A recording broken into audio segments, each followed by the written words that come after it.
Welcome to Your Mac Life. Everyone, thank you very much. We really appreciate you guys being tuned in here this evening as the very first edition, the beta edition of Your Mac Life. We appreciate everyone tuning in. I just said that, didn't I? You did. Yeah, I'm sorry. What do you think of the new theme music?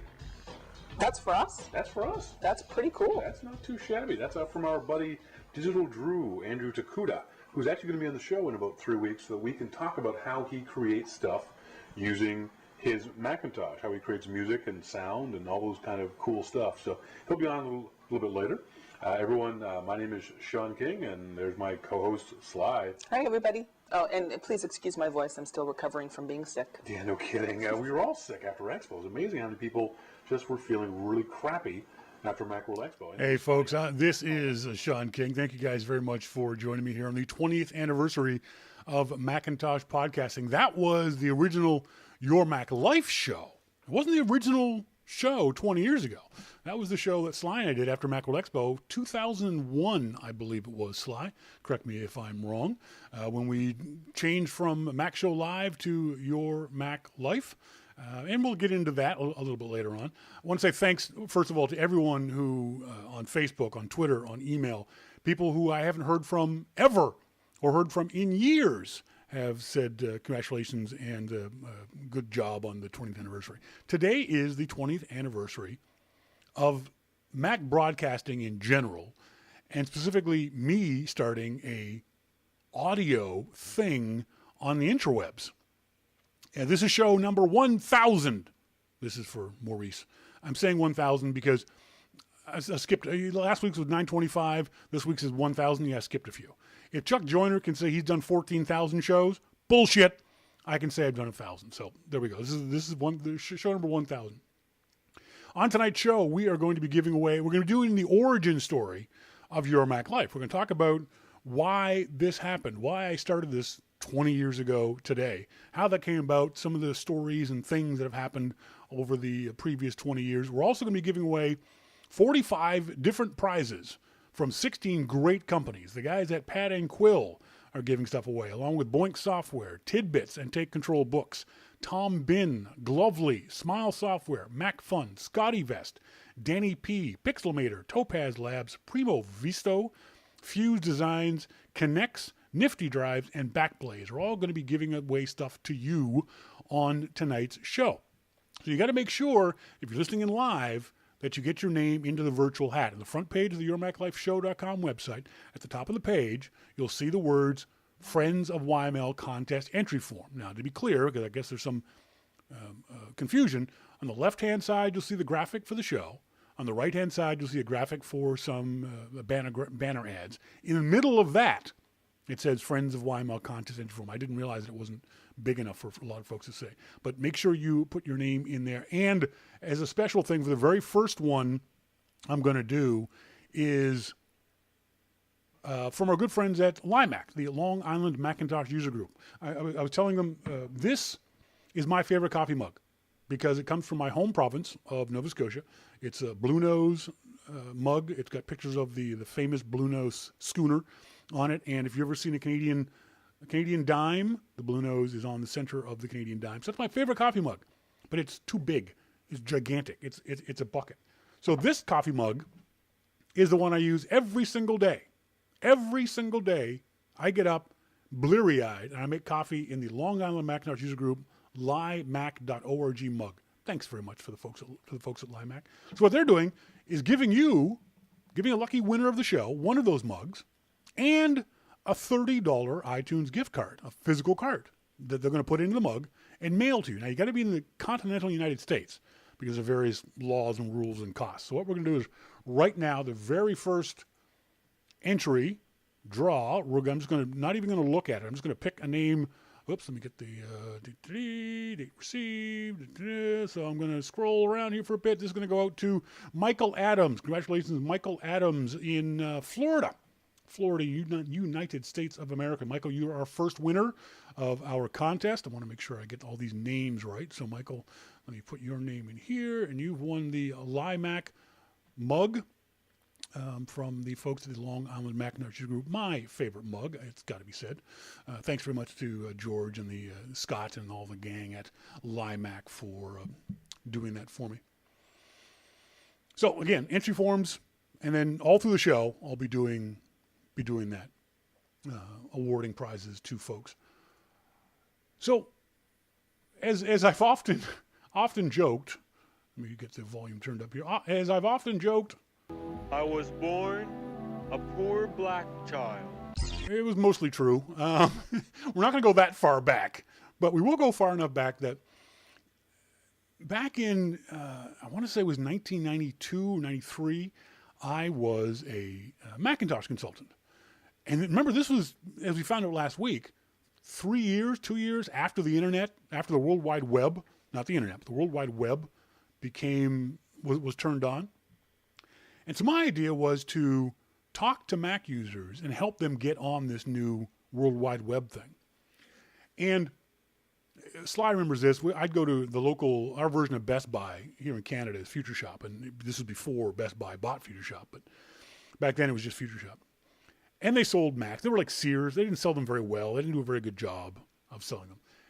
And I was working for Apple Canada at the time. I was doing demo days. And what I would do is I'd go to the local Future Shops around Western Canada, hire and then train people to explain Macintoshes to interested customers. And we got a lot of cool stuff. We got a Performer 6400 to show off. We had a QuickTake camera, original QuickTake camera 100 to show off. All kinds of goodies to show off to people. And as I was talking to folks, I realized very few people knew anything about Apple, or at least knew anything good about Apple. Remember, back in 93, this was the height of the troubles. You know, Apple had too many products. They had bad leadership. It was a disaster, a nightmare. They were still a good product, but certainly not as good as they are today. And there's a lack of knowledge out there. Perfect example was there was this guy on TV here in Vancouver called Dave Chalk. And he had a TV show called Chalk Talk.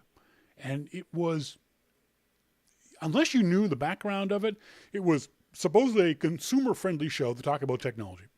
Well, it wasn't. It was a show where Dave, and Dave didn't tell anyone this, got paid by various companies to talk about these products. And one of the products he talked about was the Apple QuickTake 100 camera. That's kind of cool. It's a camera I use for demo days. And so he's talking about this camera, and he's talking as if this thing is the greatest thing since sliced bread. Remember, the QuickTake original price, at least here in Canada, was $1,200.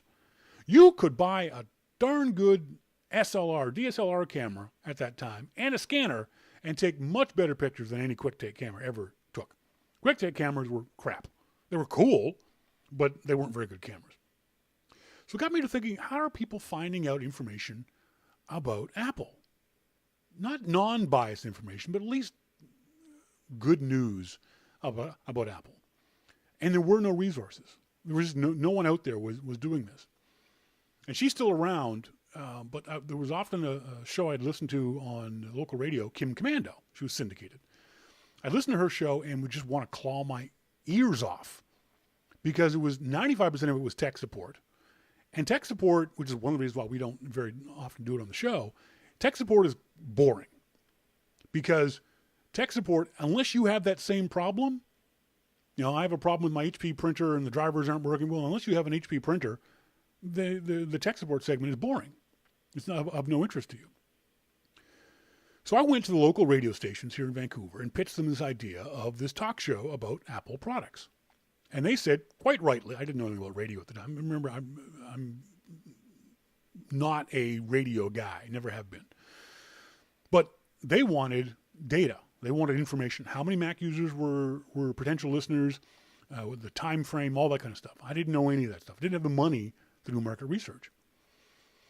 So I was working at the time in a small internet service provider here in Vancouver, actually in Port Coquitlam, one of the suburbs of Vancouver, as their Macintosh tech support.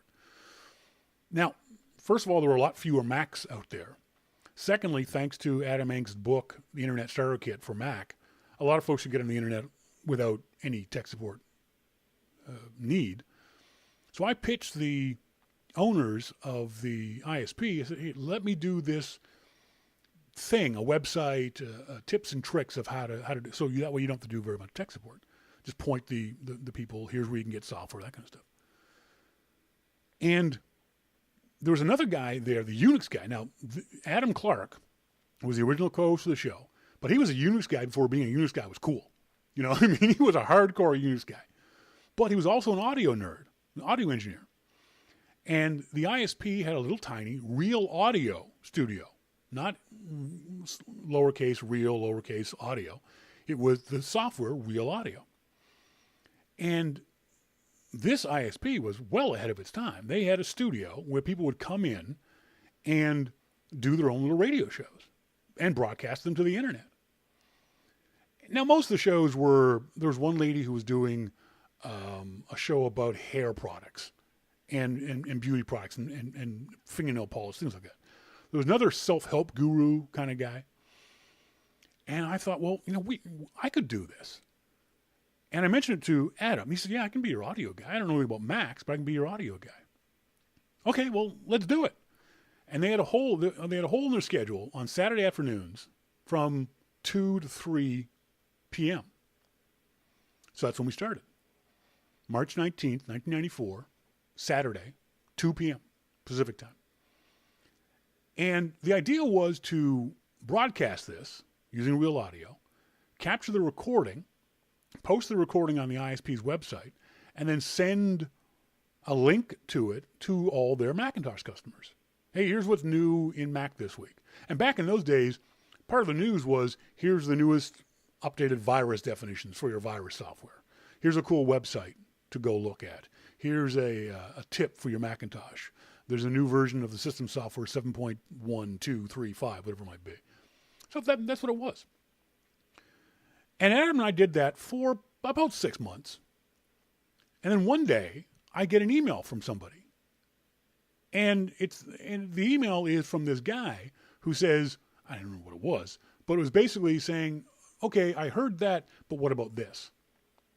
I looked at the email, and his SIG file said, where's his SIG file said that he was in the UK. I thought, the UK?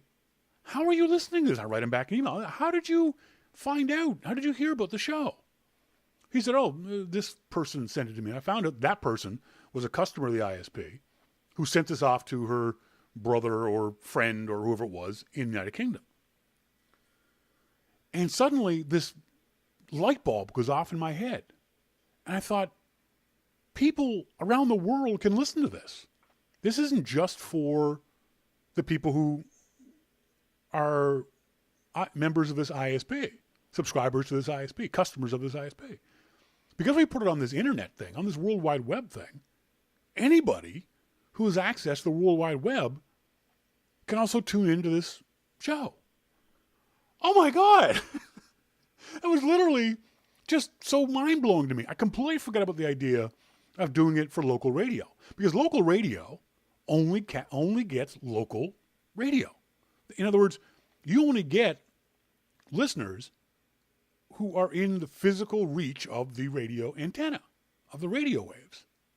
But the internet, the World Wide Web, reaches everybody. So we've just expanded our market exponentially by 1 billion. And this was really cool for Ab and I. And we started to sit down and think about, okay, how can we package this up as a real show? As if we were professionals. Well, again, Adam and I are not radio guys. We had no clue what the hell we were doing. We were making up as we go along. 20 years later, apparently I still am. So we kept going with this. We kept plugging away. And I think about 8 months, maybe a year later, after the first initial show, we got an email from someone live during the show that said, hey, I can't get into the Real Audio feed. What? What do you mean? It keeps booting me out. Which reminds me, I just got an email from, was it Binky? Did Binky send me an email? He couldn't actually join in. The guy was seeing Google are rejecting all connection attempts. Doofus. I'm not the doofus, dude. Everyone, folks, you people on Twitter, tweet Binky and tell him that you're in the IRC. You folks in Google Hangout, tweet at Binky, tell him you guys are in the Google Hangout. So don't be calling me a doofus.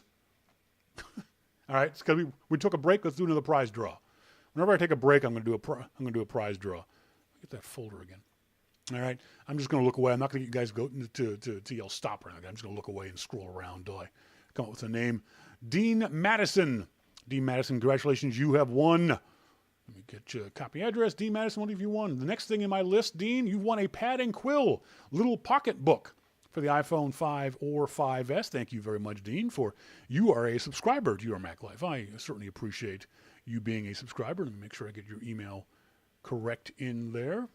There we go, Dean Madison. So we realized that we had maxed out on our Real Audio thing, because at the time, Real Audio for free, you could broadcast to 60 people simultaneously for free. And then you had to start paying per person. And that was always the issue in the early days. Unlike traditional radio, which broadcasts from one spot to anyone who has the equipment to receive it, the internet at the time, and still to a certain degree then, there's this thing called bandwidth.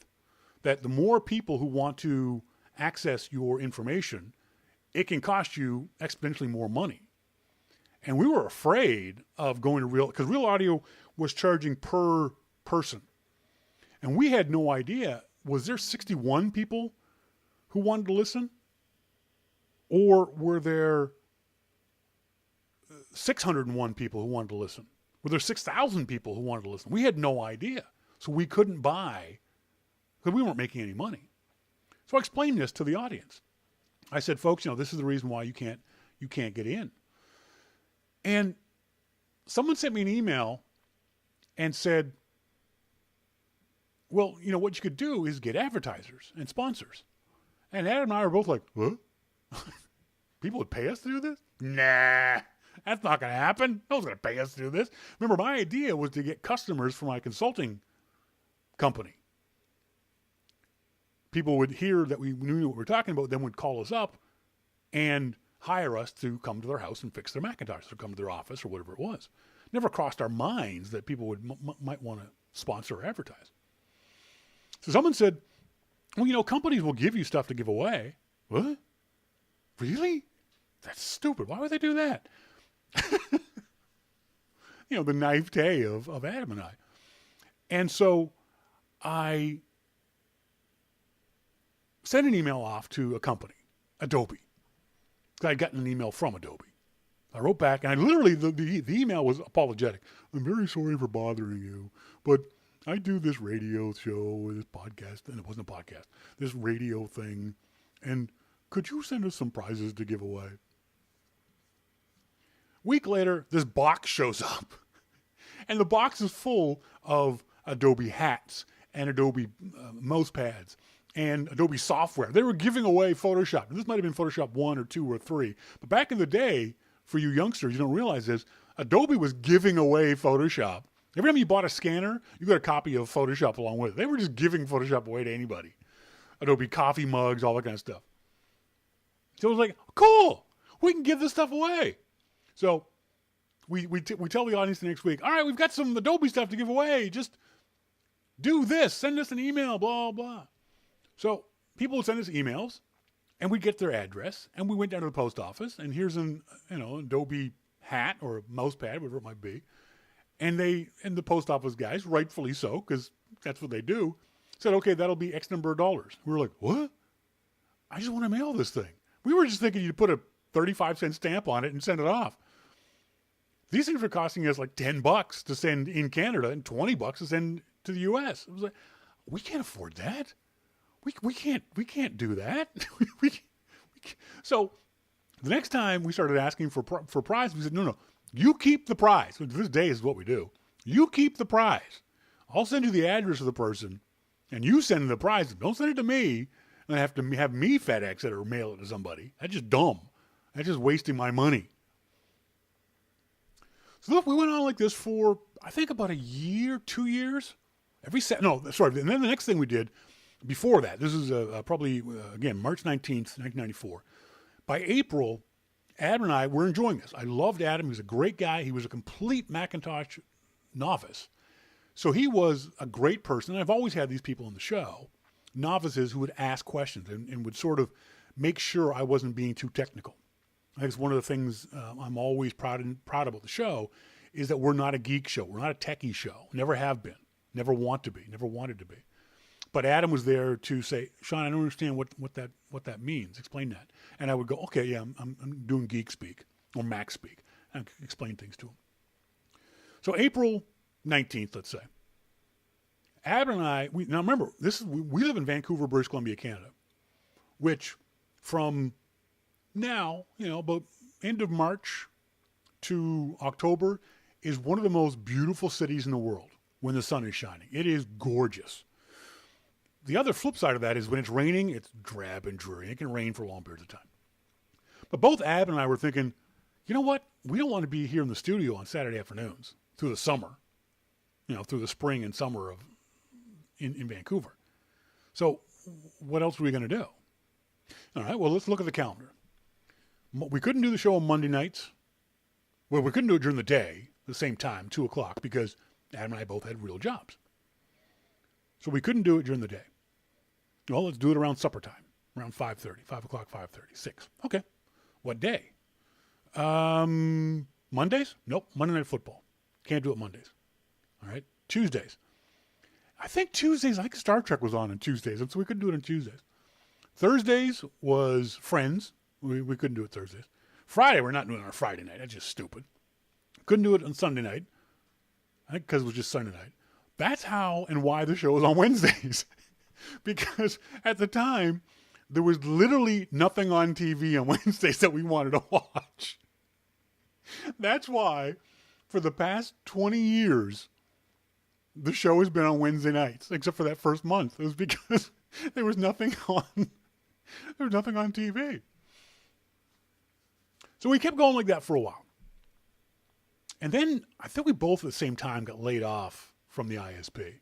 And there wasn't enough customers. I'm sure the ISP is gone by now. So we started doing it in Adam's living room. And it was fun. He already had all the audio gear set up. So I'd come in, 4 o'clock in the afternoon. We'd set up. We'd talk about what we're going to talk about in the show. This is the way things were going to work. I still remember the first big name. And see how many of you out there remember this big name. And how excited I was to send an email off to this person who I had admired and have him say, yeah, sure, I'll be on the show. Don Crabb. Now, I won't go any further. You folks in the IRC chat room, see if you remember who Don Crabb was. He's unfortunately passed many years ago. But it was really cool to have Crabb on the show. So I send Crabb an email. He says, yeah, sure, I'll be on your show. I said, we'll do it live. We'll just call you. And you can be on the show. And so what I said to him next was, okay, how much is that going to cost us? And he writes back, goes, what? Well, how much do we have to pay you to be on the show? He was like, you're not going to pay me anything to be on the show. Really? You'll do it for free? We've never paid anyone to be on the show. I thought you did. I thought that's how shows got guests. I thought you paid people to come on your show. What'd I know? I had no idea. So then I got even bolder asking people. Knowing I wouldn't have to pay them, I sent emails to everybody. Another interesting email, or a guest that I had, and this is without a doubt the worst guest Your Mac Life has ever had. You all know the actor Kevin Kline, Fish Called Wanda, Las Vegas, a bunch of things. Academy Award-winning actor, great actor. Well, his brother, I can't remember his brother. I think his brother's name is Frank. Let's just call him Frank. Frank was featured on an Apple website as being the first person in San Francisco to buy the Cube. And Frank was interesting because Dave D says, Jesus, Sean, after hearing all this, it's amazing you lasted 6 months. Yeah, no kidding. Just out of sheer stubbornness. Just sheer stupid stubbornness. And because you interrupted, I'm going to do another draw. This is going to be another draw for another Pad and Quill case. Another little pocketbook case. This is this wonderful little case from the nice folks at padandquill.com. Love this case. It's a great little case. That's the pocketbook case. I'm going to give this one out too. Again, I'm not looking. I'm going to scroll through. Let's go to Jay Huggins in Virginia. Congratulations, Jay. You are a winner of one of the Pad and Quill little pocketbook cases.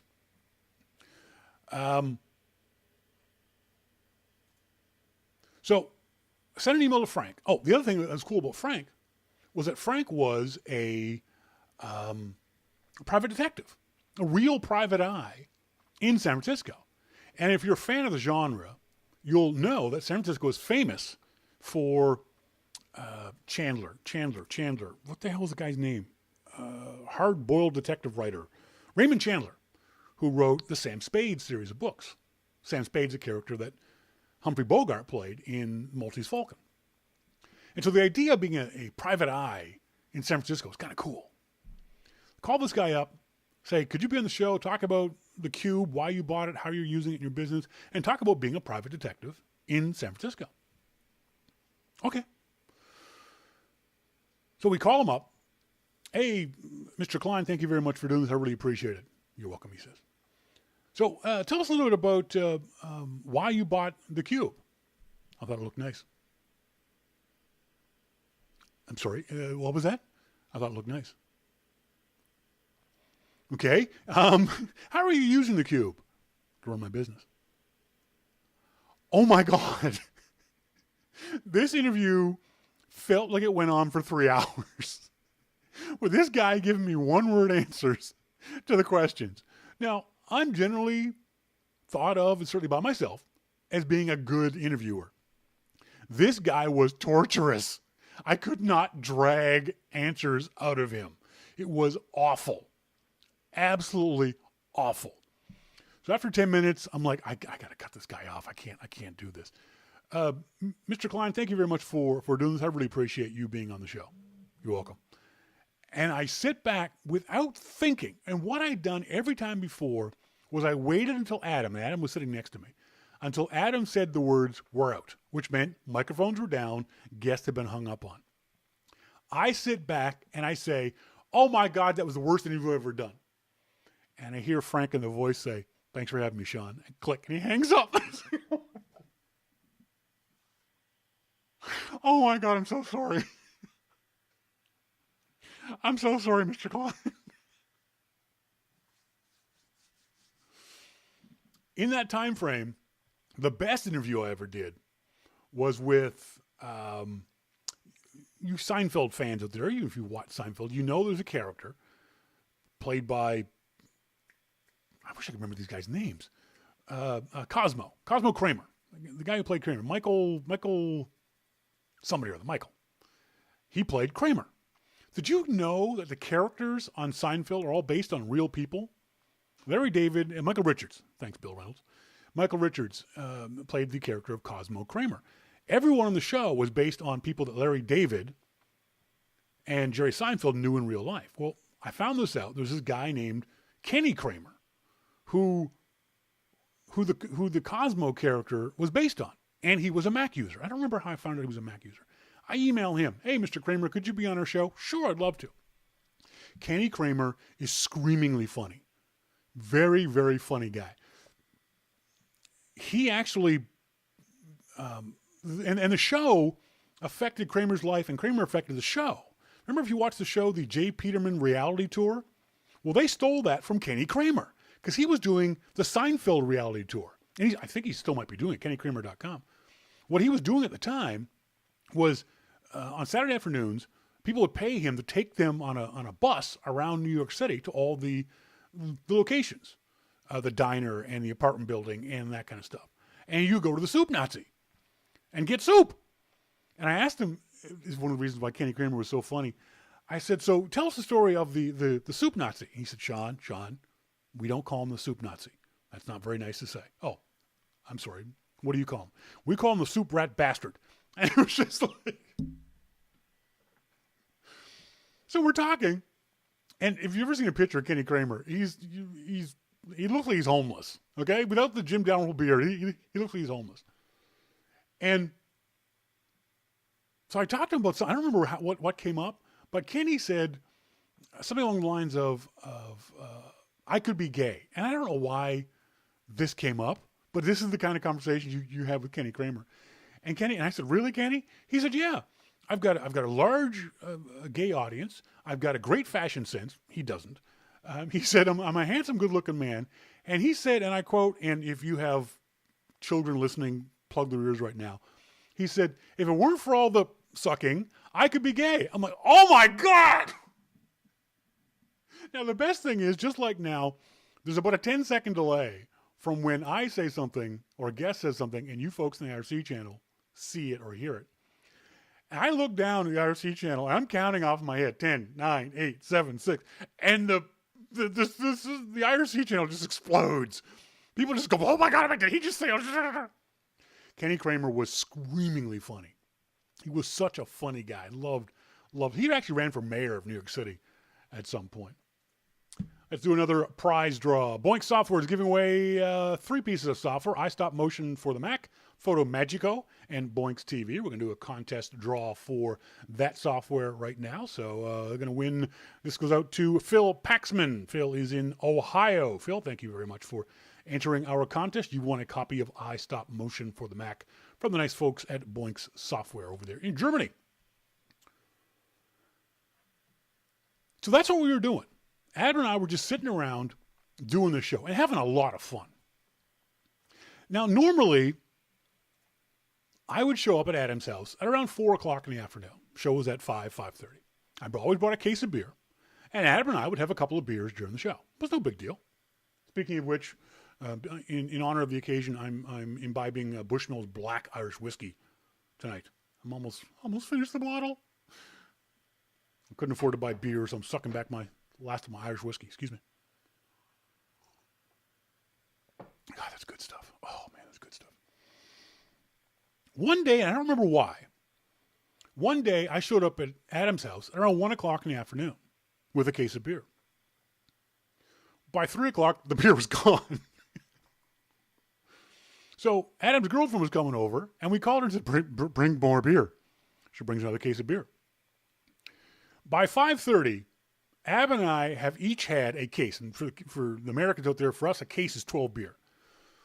So we've had a case of beer. The worst part about this is we think we're sober, okay?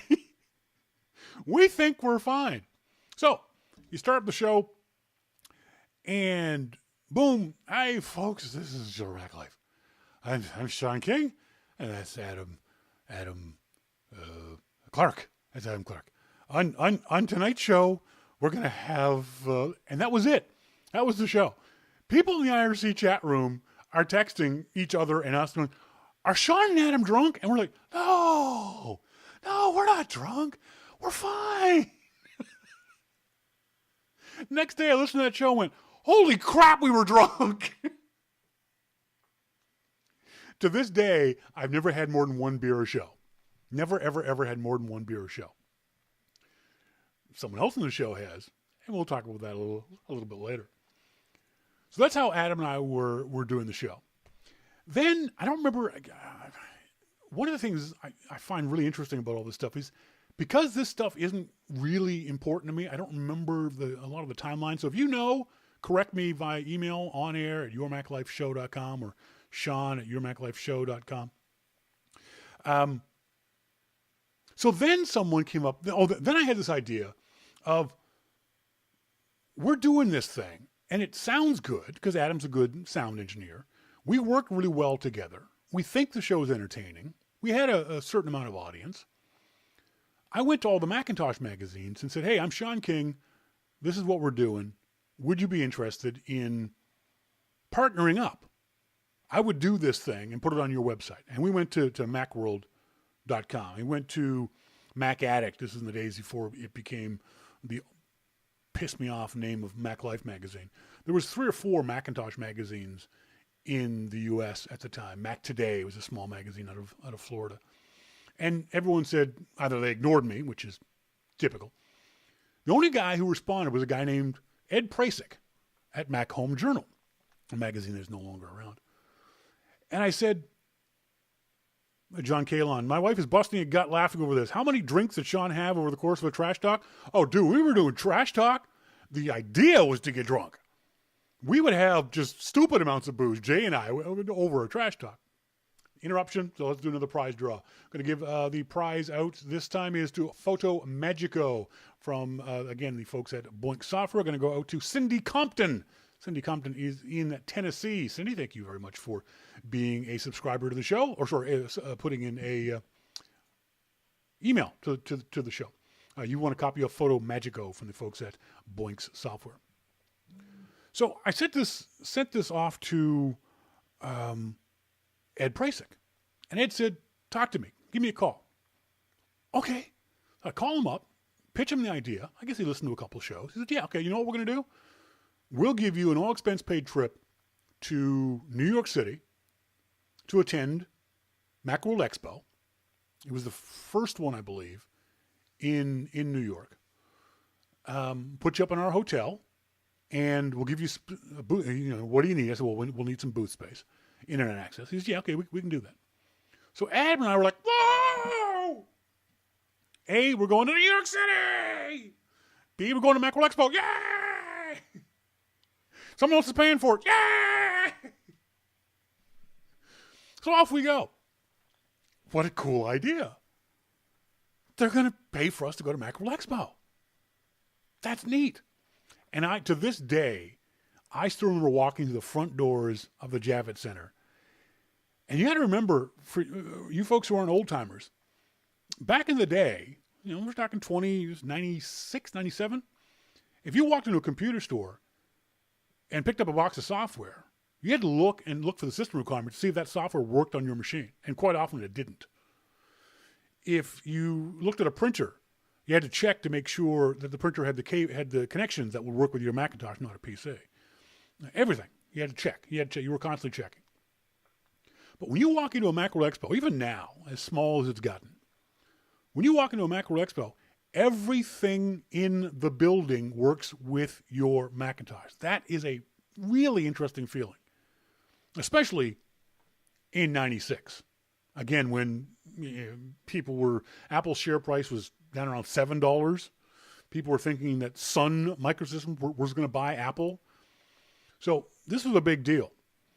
Didn't have to act. The other thing was the building was full of other Mac users. I said this on Twitter a couple of days ago. Tim Bajarin is at the TED conference here in Vancouver, and he said it's interesting that everyone he sees is using a Macintosh. No one's using a PC. They're either using a Mac or an iPad. And I said, isn't it interesting how times have changed? Back in those days, if you were in a coffee shop or an airport waiting area and you saw another Mac, you'd walk over and talk to the person because the sightings were so few and far, but they were like the Sasquatches of the computer world. You just didn't see it. Nowadays, I'd go over and talk to the guy who's got the Dell first. Like, well, dude, why? You know. So it was a really cool idea of walking into this community. It was the physical manifestation of the Macintosh community. And maybe it could be argued it still is. Macworld Expo, because it's gotten so much smaller. Isn't it interesting how the Macintosh community has gotten the number of Macintosh users have gotten exponentially larger, and yet the Macintosh community, as represented by Macworld Expo, has gotten exponentially smaller. There's a story in there somewhere. I'm trying to work my mind around it. So we walk in, we get set up, and the first thing Adam does is he hides his Unix box. His Unix box that he took on the plane in his carry-on luggage, because he didn't want to lose it, because the Unix box is how we ran the show. None of the software ran on a Macintosh. The real audio server stuff ran on a Unix box. So I said, what are you putting under the desk for? He said, I don't want these people to see my Unix box. Okay. So he put the box underneath the desk. We had a monitor that we borrowed from Apple. And he shrouded the monitor. He literally covered up the monitor so people couldn't see it. And we sat there and we did interviews. We went running around the show floor and saw someone had an interesting product or something. We said, hey, you come on over here and talk to me. Come by at 1 o'clock and we'll do an interview. And they're like, an interview for what? For the internet. The internet? Yeah, it's a Macintosh broadcast. A Macintosh. No one knew what we were doing. I get turned down. People like, hey, here's free publicity. Not interested. Don't want to do it. The I think it was called USB Robotics. No, US Robotics. The modem people had no interest in being interviewed. They didn't care because they didn't understand the concept. You're doing what? You're posting audio to the World Wide Web? No one does that. That doesn't make any sense. So we did the show. I think I told the story last week about us blowing our expense account, or 2 weeks ago, blowing our expense account, and Ed being so pissed at us for spending so much money on breakfast. So we were with Mac Home Journal, I think, for about 3 years. I'm just guessing. I'm trying to keep the timeline straight in my head. The best time at Mac Home Journal was just before Macworld Expo. I want to say it was 98. Again, I'm not 100% sure on the timeline. The expo where about a week beforehand, Apple announced that Steve Jobs wouldn't be doing the keynote, that Phil Schiller was going to replace him. And everyone lost their minds. Remember, Jobs had just come back to Apple. He was still the CEO at the time. And the rumors were that Apple was going to get sold or they were going under, and Jobs was just cutting and running. He couldn't make it work. He was leaving the company. He was going to just not show up at Macworld Expo. Well, I heard from someone at Apple. This is my first inside source at Apple. And they said, have you heard that Jobs isn't going to be at Macworld Expo? I said, yeah, everyone knows that. The stock is tanking because of this. He said, do you know the reason why? He said, no, Apple won't say why Jobs isn't going to be there. And he said, it's because that same week, Jobs' wife, Lauren, is expecting a baby. So Jobs wants to be home for the birth of their first child. I was like, that's great. That makes perfect sense. Why isn't Apple saying this? Why is Apple letting the stock tank, letting the rumor mill go insane as they do, when all they have to say is Steve Jobs will not be presenting at Macworld Expo because his wife's having a baby?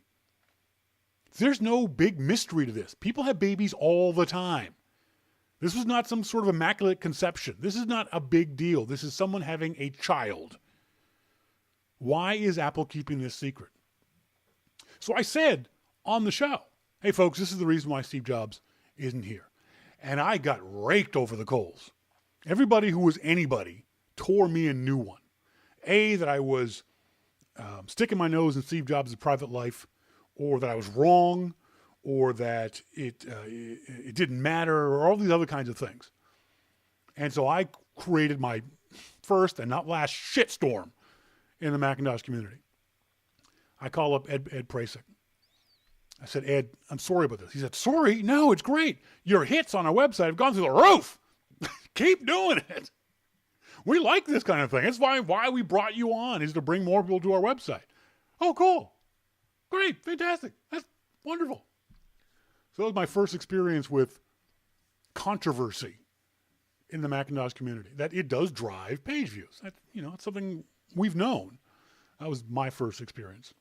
Let's do another prize draw for some more Boinx software. Boinx TV. Copy of Boinx TV. Looking over here. Going to scroll through. Going up and down. Going to go out to Matthew Duffy. Congratulations to Matthew Duffy. You are a winner of Boinx TV from the nice folks at Boinx Software. Sorry, I'm going to drink here. If you folks are making comments that you want to direct to me, as always, in the IRC chat room, use my name, Sean King, no space, and that pops up the IRC chat, so I know that you're talking to me. Otherwise, I'm not really reading the IRC all that much. Let me get my notes here. Sorry.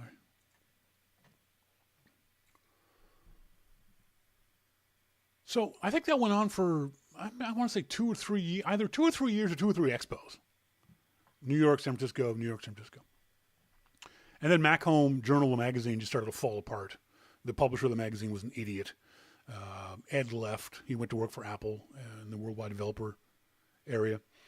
So I was sort of flailing around because Ab and I loved going to Macworld Expo. It was cool. As I've said, I wish I had the original audio for that first Mac Home Journal show, because you could hear it in our voice how excited we were on that Tuesday morning.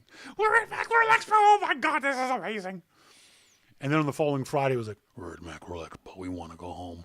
Because we had gone to every party, drank every bit of booze we could lay our hands on, smoked cigars, hung out in New York, went to everything.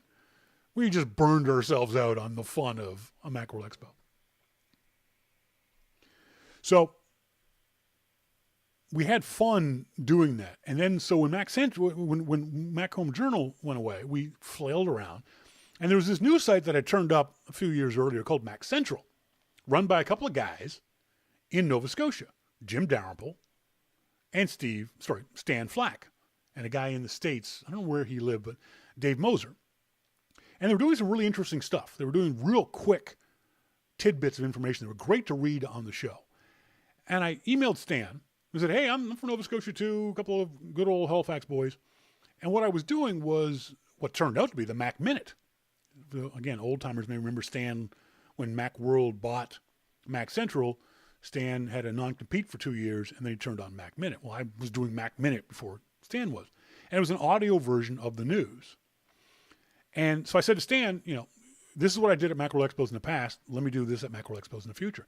Now remember, this was doing live broadcasting from the show floor of Macworld Expo. So when anyone else talks about, oh, we're doing this, I'm always like, yeah, big deal. I did it 15 years ago. We were doing live audio 15 years ago.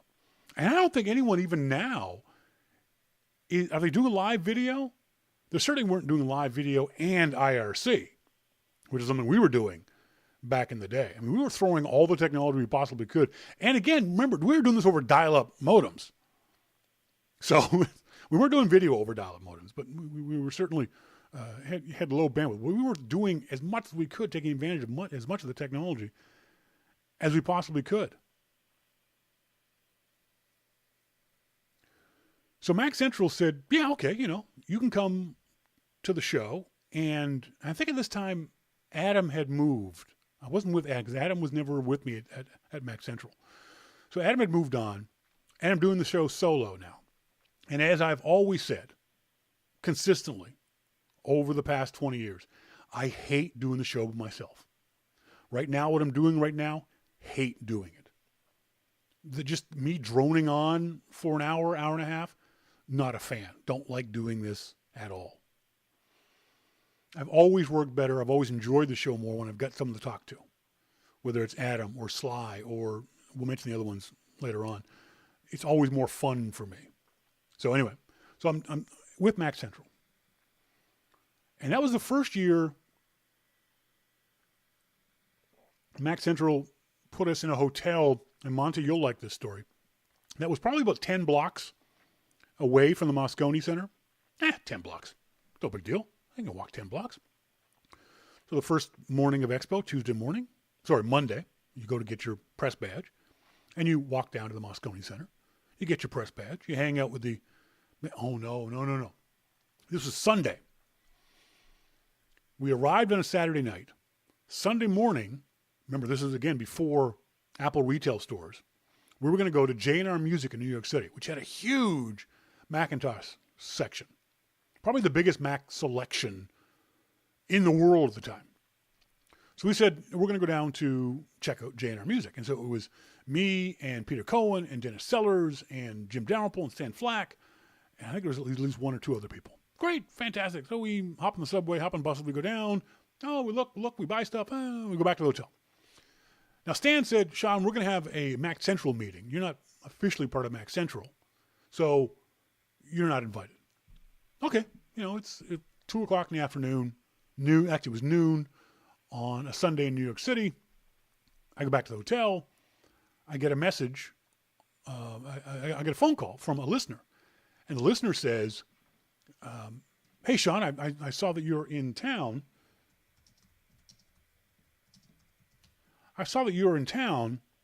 And I got tickets to a New York Yankees game today. Wow, that's kind of cool. But I can't go. I'm supposed to meet up with the Mac Central guys a little later on. I don't want to short them. I'm trying to get in good with the Mac Central guys. So I say to him, yeah, I'm not going to do that. I'm not going to have time to do that. I said, who's playing? He said, it's the New York Yankees and Montreal. Montreal? Like the Expos? No, thanks. I'm not interested in going to a Montreal Expos game. Not that big a deal to me. I said, maybe tomorrow, maybe some other time. Okay, fine, he says. So he apparently goes to the game. I turn the TV on. Oh, the game's on TV. And I watch the game. 7th inning. Pitcher for the New York Yankees. David Cone. Turns out it's Yogi Berra Day at Yankee Stadium. Now, for those folks who are fans of Yogi Berra, you'll know that he had, at that time, he was a Yankees catcher, revered figure in New York City, but he had a fight with George Steinbrenner, and he hadn't been in Yankee Stadium for like 11 or 12 years. This was going to be Yogi Berra Day. He was going to come back and do it. First pitch, the ceremonial first pitch, instead of Yogi Berra throwing out the first pitch, he's the catcher, because that's what Yogi was. Yogi was a catcher. The guy throwing the first pitch to Yogi Berra on Yogi Berra Day, Don Drysdale. Now, for those folks who are baseball fans, you'll know that Drysdale is the guy who pitched a perfect game in New York City to Yogi Berra. So I missed that. Oh, damn it. I wish I'd gone to this game. 7th game rolls around. The announcer says the thing that you're never, ever supposed to say. He says, David Cone is now in the 7th inning of a perfect game. No! No! Oh, please, God, no! No. I am now watching on TV David Cone pitching a perfect baseball game. For you folks who are not baseball fans, these are rarer than hen's teeth. I believe at the time there had only been 17 perfect games ever thrown in the history of baseball. I suddenly become the world's biggest Expo fan. I am in the hotel room screaming at my TV, yelling at the Expos, get a hit, get a walk, because a perfect game means nobody gets to first base. Not just no one gets a hit, no one even gets to first base. So if you get a walk, your perfect game is over. I'm like, step in front of a pitch, get hit, do something, you Montreal Expo rat bastards. 2.5 innings. Literally, I'm just screaming. But every inning, 3 up, 3 down. 8th inning, 3 up, 3 down. Top of the 9th inning, 2 up. Just somebody break this up in some way. I want a natural disaster to happen in New York City right now. I want an earthquake. I want the rapture. I want something to happen in the next pitch. Pop up. There goes the ball. Drop it. He catches it. Oh, my sweet baby Jesus. David Cone pitches a perfect game in Yankee Stadium on Yogi Berra Day when Don Drysdale threw the first pitch. Oh, I'm just so angry.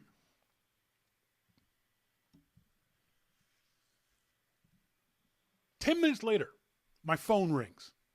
I pick the phone up. The voice on the other end of the phone is my friend. The conversation basically is, nah, nah, nah, nah, nah. Oh, screw you! You dirtbag. 2 months later, he emailed me the ticket. The unripped ticket from the Yankees game. I don't know who that guy was, but I hope he died a horrible, painful death. Just unbelievable. Thanks, George. George is saying goodnight. And because we're taking a break, we'll do another prize draw. Thanks to you guys. I got a whole bunch of new entries into the prize draw. So let me make sure I get you guys' names in there. We're going to do a draw for, TidBITS. So the nice folks at TidBITS, Adam Inks and that gang, at Take Control Books, they are giving away a 1-year subscription to the entire Take Control library. Every single book that the folks at Take Control, I think the website's takecontrolbooks.com. Take Control Apple Mail, Pages, Apple TV, Passwords, all the books that they've done. Someone is going to win access to every single one of their books. And it's going to go out to Richard Anderson. Richard is in New York State. So, Richard, congratulations. You have won a copy of every single book, 1-year subscription to TidBITS, Take Control Books. Bill Reynolds says, thanks, Bill. Thank you very much, buddy. I appreciate you coming and hanging out with us. And we're going to talk about you later, so you might want to come back. There was another great time we had with Stan Flack and the Mac Central guys. If you ever go to New York City, if you're in the Times Square area, as touristy as Times Square is, I don't know exactly where it is, but if you have to look on one of the side streets, there's this Texas restaurant called Virgil's. If you're a vegetarian, don't even go down the street. If you're not a carnivore, don't go anywhere near Virgil's. Virgil's is meat heaven. They had a meal there, $20, where for $20 you got a massive amount of meat. You got sausage, and you got pulled pork, and you got ribs, and you got steak, and you got it was just insane. All just disturbingly covered in Virgil sauce. And I used to have this great picture of Stan Flack literally covered in sauce. We used to go there every single year for Macworld Expo. And even after I stopped working for Mac Central, we always made a pilgrimage to Virgil's just to get a meat coma. Oh, it was good. It was just, and Hiker BC, and Virgil's is the best root beer ever. I never had the root beer. I've heard that from other people, though. Hiker, that other people said Virgil's had great root beer. Lauren says, tell the story of the cab that took you to Queens. It wasn't me. We were staying at the Marriott Hotel in Times Square. And a block or so away, there was an Irish bar, a nice little Irish bar, and it was staffed by real Irish. It wasn't a fake Times Square Irish bar. It was a real Irish bar. And so John Binky Welch and Sam Krutzinger called me up on the phone and said, where are you at? We're at this Irish bar. What's it called? Hang on, let me a second. Let me go outside. I go outside, and I look up at the sign. The sign says the Irish bar. It's the Irish bar. He said, which Irish bar? It's called the Irish bar. He said, what street's it on? And I said, and again, something I've said many times over the years, never, ever, ever ask me for directions. I can't find my ass with a map and a flashlight. Okay? So Binky and John should have known. Sorry, Binky and Sam should have known, don't ask Sean for directions. I didn't get the idea of streets versus avenues in New York City. So what I told them was the exact opposite of where we're either. We were on like 6th Avenue and 42nd Street, and I told them 42nd Avenue and 6th Street or whatever it was. So they get into a cab, give the address to the cab driver, and off they go to Queens. They get out in Queens, but our cab leaves. They can't find an Irish bar. They call me up. Where are you at? At the Irish bar. Where is it? I said, dude, it's like a block and a half away from the Marriott. The Marriott? We're in Queens, mofo. I go back up, went, oh, no, it's 42nd Street, not Avenue. Man, they were pissed. Because that's like a $40 cab ride. So I had to buy them beer when they came back. New York expos were great because of the energy of New York City.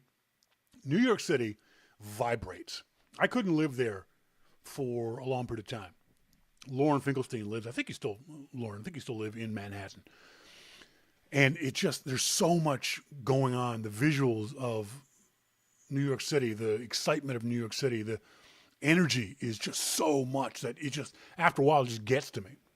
Maybe if I lived there long term, I'd get used to it, but it's very much like Las Vegas in that sense. I can only be in Las Vegas for about 4 days before it just starts making me crazy. But I love New York. The problem in New York was they had expos there in July. Oh my God, don't go to New York in July. Don't go to New York in July. The San Francisco shows were great too. There were in January, now in March. I think the weather's going to be pretty much the same. San Francisco, bizarrely enough, has really crappy weather in the summertime. And they generally have good weather in the fall and even in the wintertime. We never had serious rain in any of the expos. We had rain like one day in any of the expos that we ever went to. But it was never really cold, 50s, upper 40s was usually the temperature. The address, Lauren, you want me to give my address out? No, I'm just Manhattan. You live in Manhattan. That's not giving any details out. Everyone knows you live in New York. Lauren, by the way, is we're also, we for those folks who may not be familiar with it, we're the only show with official things. Someone reminded me on Twitter, we used to have an official beer, Red Hook. We have an official Jew, Lauren. We had an official baby who grew up to be the official toddler, who grew up to be the official, only way to describe him now is young man. Great kid, Logan. I think at one point we had the official lesbian. We had an official priest, Pastor Rory. We had an official pilot, Ron Klutz. We've always had a lot of official stuff. So we went with Mac Central for a few more years, and then something really interesting happened around 1999. Maybe it was after that July Macworld Expo. I met a guy named Mark Shepard.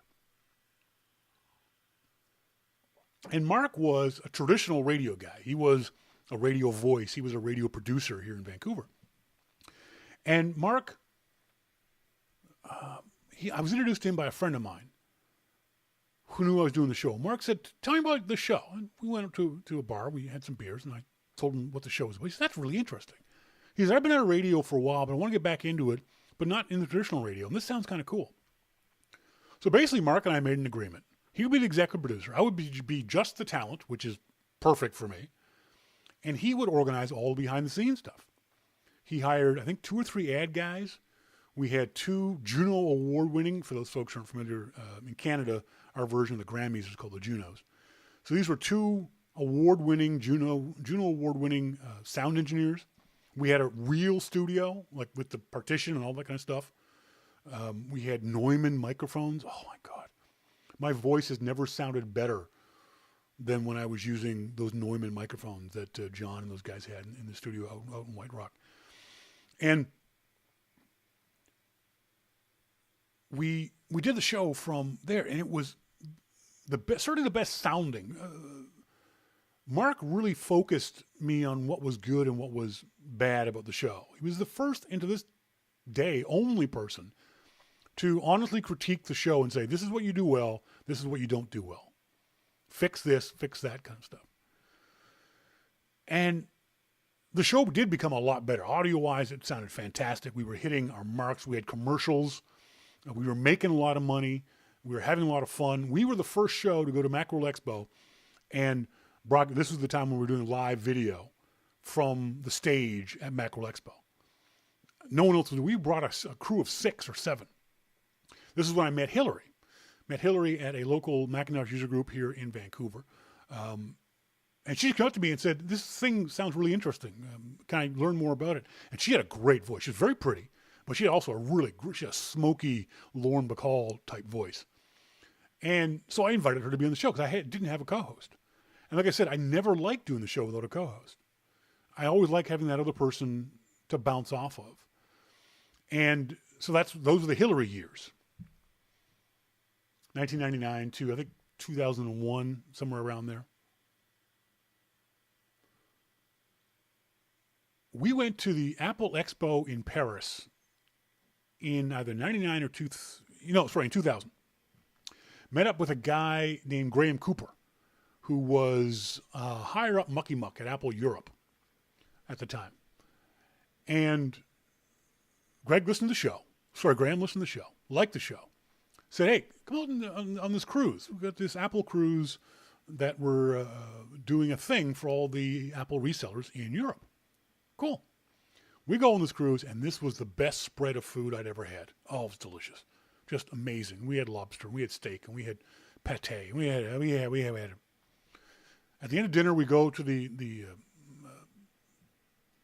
rear of the boat, stern of the boat. I think there's a word for it. And Graham has got bottles of champagne, no glasses. We're drinking out of the bottle, and cigars. And there's 4 or 5 of us standing around talking about this stuff. And Adam said, "Could you guys do your show live?" I said, "Yeah, we do it live in Macworld Expo in San Francisco. Could you do it live on our stage at the Apple Expo in Paris?" "Yeah." "Can you do it in French?" "Ooh, no, I can't do it in French. But Hillary can do it in French. Hillary's bilingual. She said, so Graham and I, and Mark, who was the executive producer, worked this thing out where what would happen is we would do shows sponsored by Apple on their stage talking about whatever Apple wanted us to talk about and then interviewing other people. And they would be in half in French and half in English. And I would feed Hillary questions that she would then ask in French. This is great. It's fantastic. So this is, so we're working this thing out. August, Wednesday night, Mark comes up to us in the show, after the show, hands me a beer and said, congratulations, Apple just sent us a check for $100,000. What? They did what? Yeah, Apple is paying us $100,000 to go on their stage, and for 4 or 5 hours a day, we were going to go a week ahead of time to interview the Apple folks ahead of time. We were going to then do our show, sponsored by Apple, with Apple having owning big chunks of it, on the stage at Apple Expo in Paris.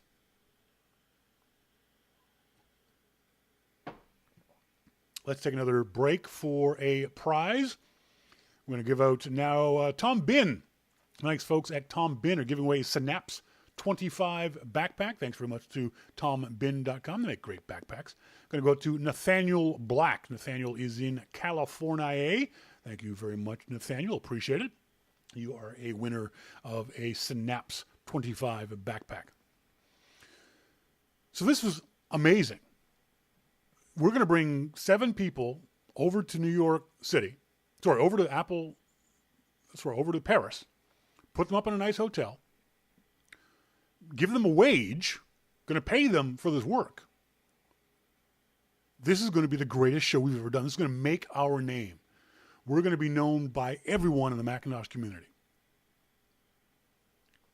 This was August 2001. I want to say it was late August, so let's say it was August 25th. 2 weeks later, September 11th, 2001.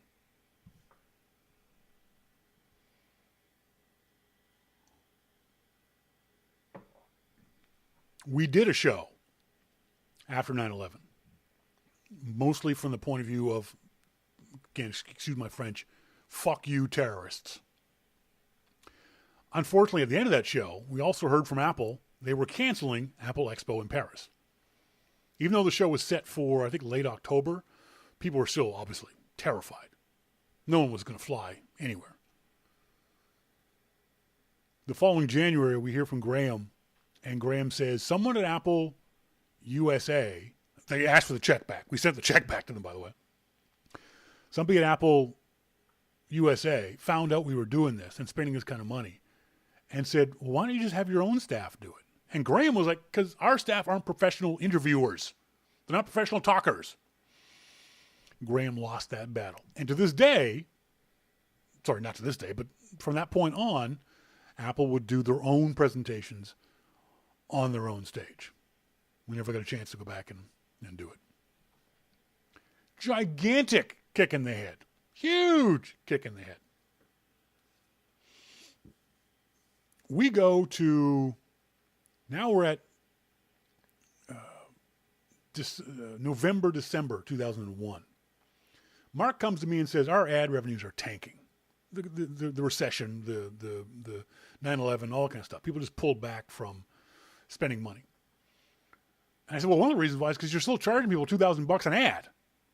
Drop the price. Well, no, let's not do that. What we're going to do is do a Mac Show Club. And what we'll do is the show is 2 hours. The first hour will be free. The second hour will be pay.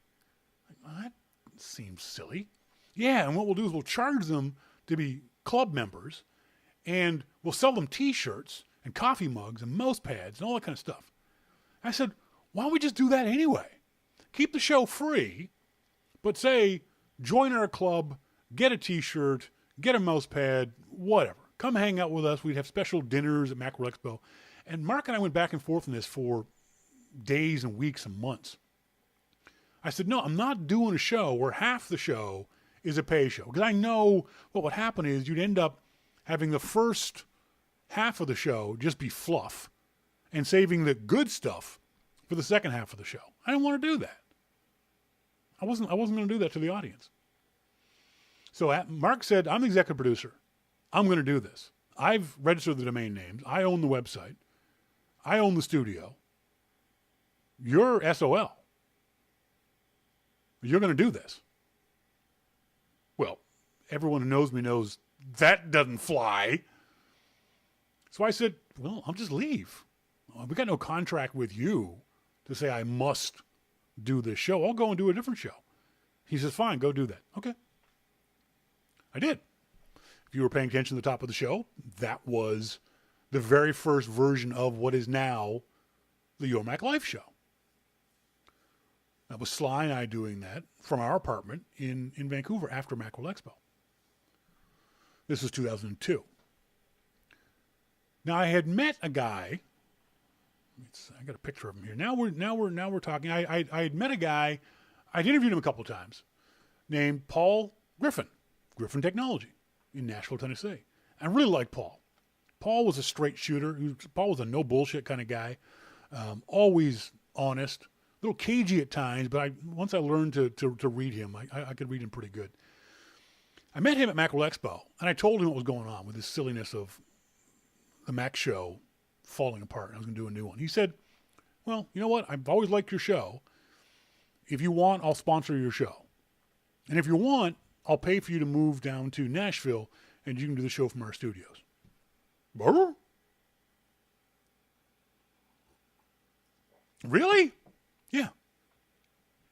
So I thought about it and realized one of the problems with the show being in Vancouver, or in Canada, was that we would often get people who would say, oh, no, we can't send you product up there. Or, no, we're not interested in a show that's for Canadians. It was tough to explain to people. It was an internet show. It wasn't a show for Canadians. To this day, the 75% of our audience is American. So I thought, well, if I was living in America, maybe I'd take that pain point away and we'd get more sponsors and more prizes and more and more and more. So remember, I'm not from Vancouver. To this day, my home is in Nova Scotia, even though I haven't been there in 25 years. So it wasn't that. I thought, let's move to the United States. Let's try this thing out in the United States. So off we go. Moved down to the States. This was in February, March 2002. And Paul set me up. He said, we have a studio here for you, and we have this was a Grammy award-winning sound engineer named Wally. And Wally has worked with every big name in Nashville. He was the go-to guy if you had audio problems in any venue in Nashville. Wally billed out at hundreds and hundreds of dollars an hour.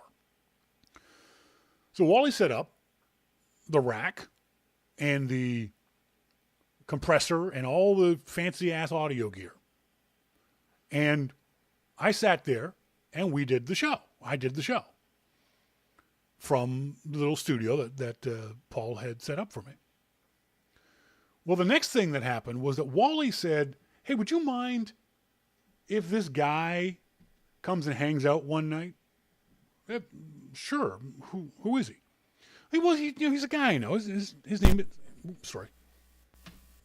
His name is Jay Curtis. Okay, that's fine. He can come hang out if he wants. And I said, but you basically have to sit in the corner and not say anything. So Jay and I go out to dinner afterwards, and we're talking. And wait for it. Am I? Speaking of Mr. Curtis. Jay? Yes. Can you hear me? Yes. Folks, this is Jay Curtis from Nashville, Tennessee. Hey, buddy, how you doing? Good. Holy cow. There is such a delay on the Google Hangout stuff. Oh, you're in a Google Hangout. Well, I was trying to. Oh, okay. That didn't work so well. Yeah, sorry about that. It's probably because it's overwhelmed with human beings. That's all right. I'm glad to see that you picked up the place for all of us, though. Excuse me? I'm glad to see you picked up the studio for all of us. It looks really neat and tidy. That's a complete accident. there's no rhyme or reason behind that at all. I was just telling the audience about how you and I first met. How did you know Wally? Well, Wally is a pretty big personality in a very small town. Certainly Nashville was back then.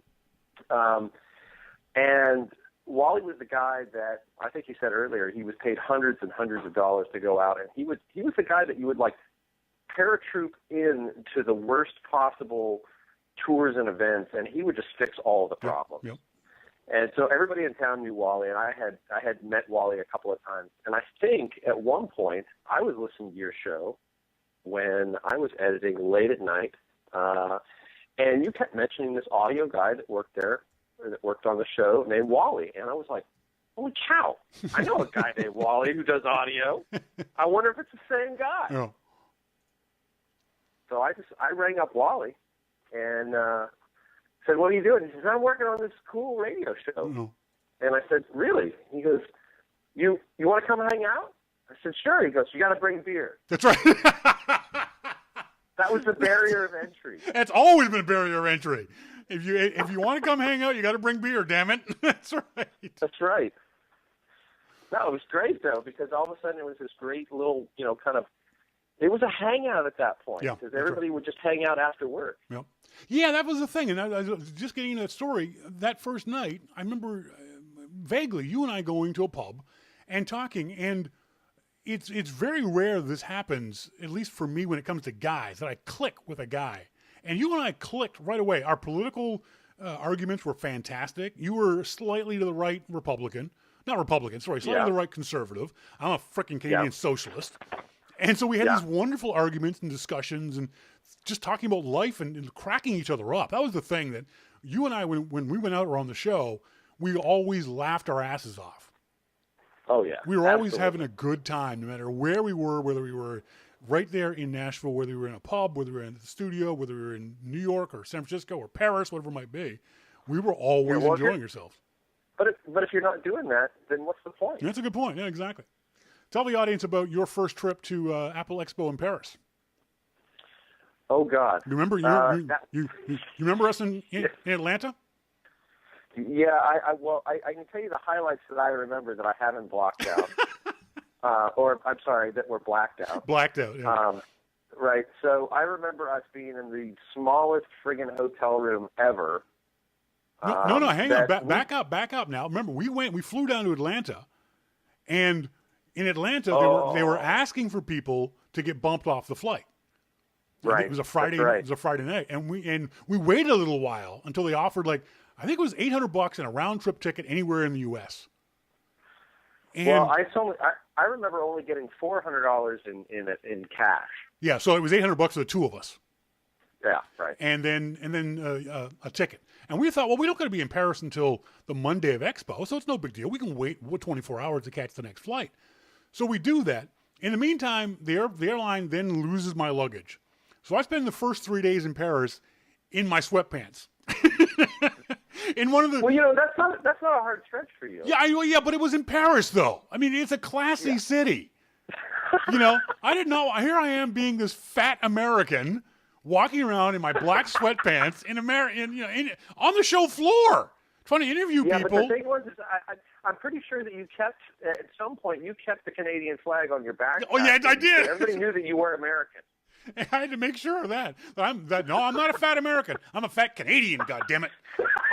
Hey, there's a distinction, man. You got to stick with it. The worst thing is I can still remember every night in that little tiny hotel room with those little tiny itty-bitty beds, every night for 3 nights having to wash my clothes, all of my clothes, in the tub in the toilet. So here I am butt naked on my hands and knees with a bar of soap washing my dirty underwear. It was awful. I got to tell you, anybody listening, that was not a good view. But hey, speaking of views, do you remember what the brochure said about this place? Because it was like the Petite Eiffel something or other, and it had a view of the Eiffel Tower. Yep, that's right. And the view of the Eiffel Tower was the very, very top of the Eiffel Tower way in the friggin' distance over the top of some building. Yep, that's right. You could barely see it. But we went on the Sunday. We go out to the Eiffel Tower because that's what you do. You're a tourist. And we had fun. You took that great picture. Jay has this wonderful tradition of calling his mom from places like this. So we get this great picture of him in the background on the phone to his mom. And we go up in the Eiffel Tower and we have a good time. By the time we come down, it's around noon. And Jay and I decide, well, here's a cafe. Here's a view of the Eiffel Tower. Let's sit down at a Parisian cafe and just have a beer and lunch and have a good time. Right? Mm-hmm. Yeah, no, it was an idyllic, situation. How many hours were we there? Well, I remember that it got really dark. Really dark. And I remember that you were on the phone calling anybody that you could possibly call, racking up at that point, certainly hundreds of dollars in charges at long distance. I'm drunk dialing everybody I know back in the States and Canada. Right. It got so late that the maitre d' actually decided we're done here. That's right. We're done. They were closing. Remember, this is a couple of years after they moved to the euro, so we have no idea, no concept of how much money we've got in our pocket. That's right. So we are applying him with euros and handing them to him and saying, just stay open 15 minutes longer. I think Kelly's on her way. That's right. Exactly. Kelly shows up. And we are just gooned. We are just shit-faced. I got to tell you, I think there's only 2 times in my life that I feel like I drank you beer for beer, and that was one of them. That was definitely one of them. Yeah. Yeah, that was, and then the best part was, the second best part was the next day was the keynote. We didn't get back to the room until like 4 or 5 in the morning because when that place finally kicked us out, we thought, okay, we'll just walk back to the hotel. As we're walking back to the hotel, look, there's a bar over there open, so off we go into that bar. That's right, we did. And do you remember we looked at the map and we thought, oh gosh, the convention area where the show is just right down the road. That's right. It's right over there. Except that the next morning when we looked at where the keynote was, it was hell and gone from where we were supposed to be. On the side of Paris. Certainly where we were.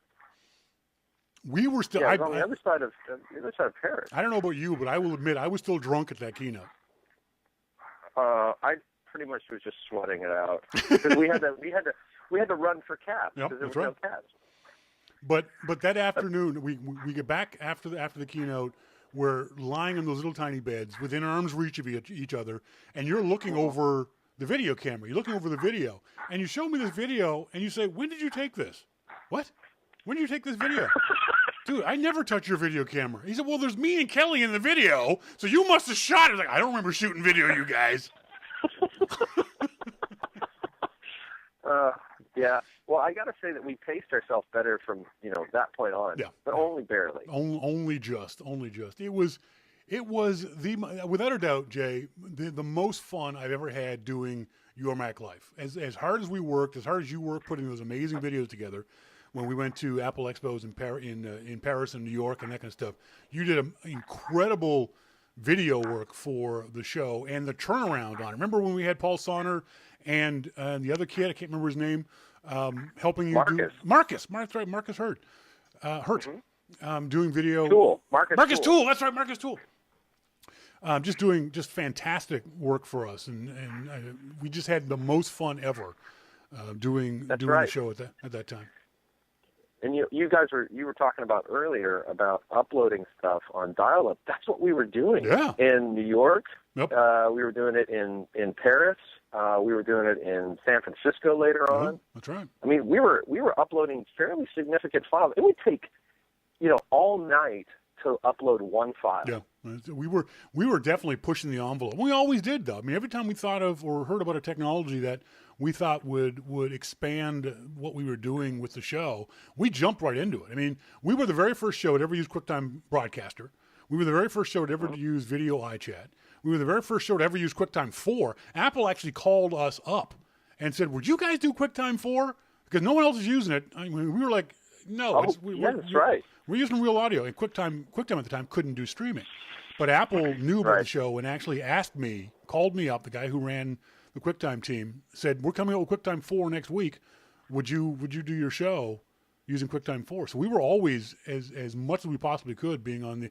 No, Binky says Frank Casanova. No, it was even before Frank Casanova, John. It was, that's how long ago this was. QuickTime 4, I think, came out in 1999. What was your best memories of your Mac life? Do you have anything in particular?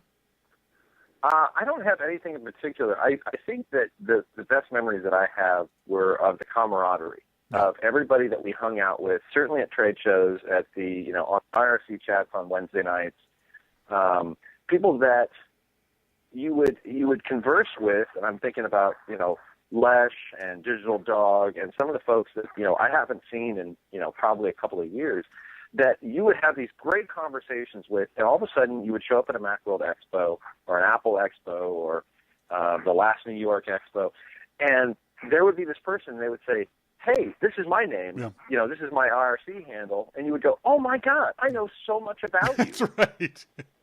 I've never met you face to face, and in fact, I think I tried to describe to somebody one time that we called each other by like our IRC name. That's right. Because it was so much easier just to remember who the hell anybody was. I still tell the story of meeting Lesh for the first time, and I knew always knew her by Lesh. And one Macworld Expo, this very pretty woman walks up to me and goes, "Hi, Sean, I'm Leslie." And I'm like, "I don't know who the hell you are." And she covers her eyes up, and because that was the avatar she used, I think we were using World Without Borders. That's right. And I went, "Oh, Lesh!" Now I didn't recognize her real face or her real name, because we knew people by their avatars and their avatar names.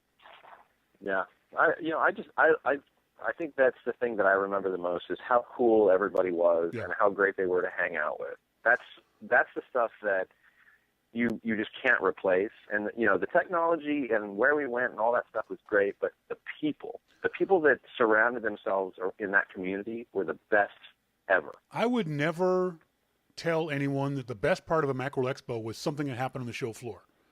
I can't remember a single thing. I can't remember much of that ever that happened on the show. The only thing I remember is one time we were doing an interview and the guest was late, and I had a wireless mic, and I was literally running down the show floor, the expo, talking to the people who were in the audience, saying, "Oh, now I'm walking by here, trying to grab the guy I'm going to do an interview with." It's like, "You bastard, come here, follow me," and having to run back to the stage, huffing and puffing over the speaker system. It was hilarious.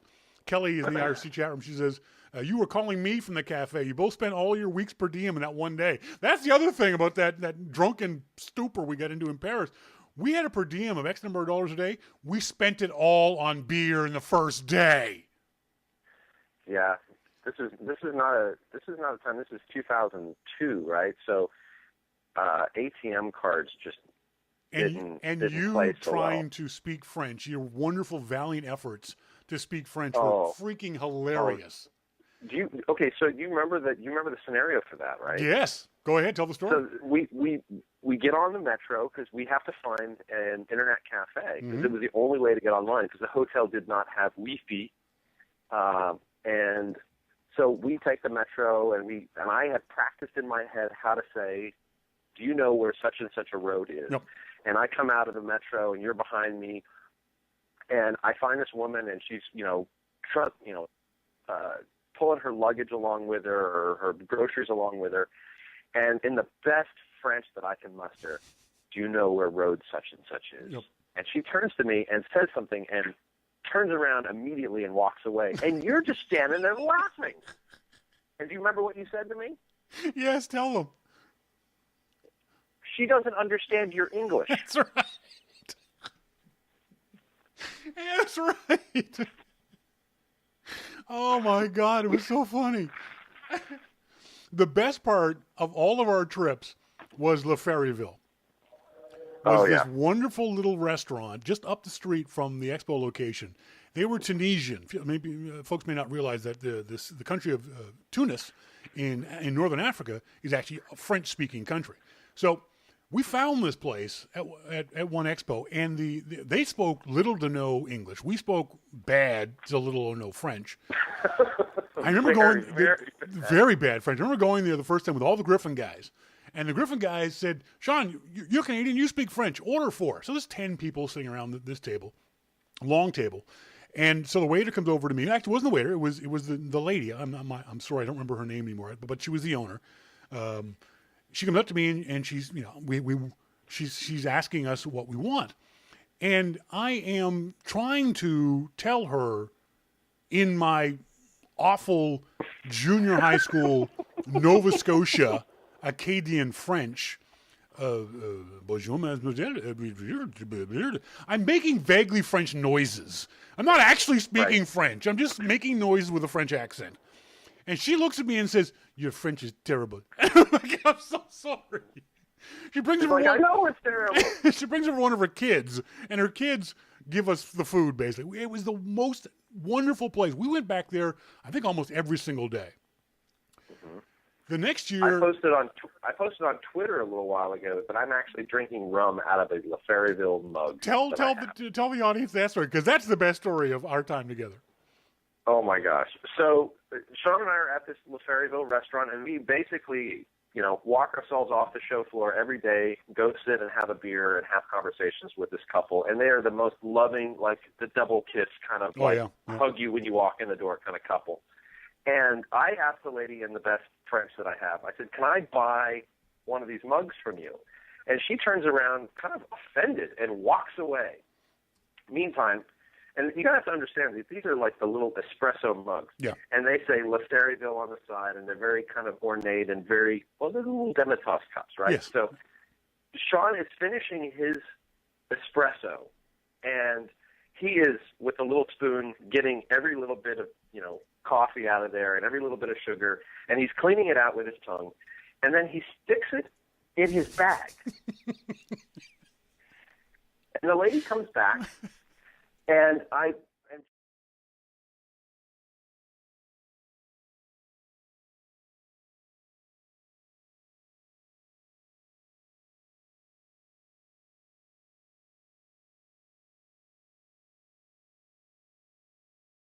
You were saying, "No, you ask her yourself." I said, "No, dude, you asked for me." And I'm being a child. I'm being a 4-year-old. "No, you asked, Daddy," and you wouldn't do it, understandably. So I steal the LaFerryville cup. Fast forward 1 year later. And by the way, for those folks watching the video, it's number1.fr/Ferryville Paris. Do a search for LaFerryville. If you're ever in Paris, you got to go to this cute. The picture on the website. It's exactly where Jay and I would sit. Just so you know, that's exactly the spot that Jay.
Oh, absolutely. She absolutely scolded me.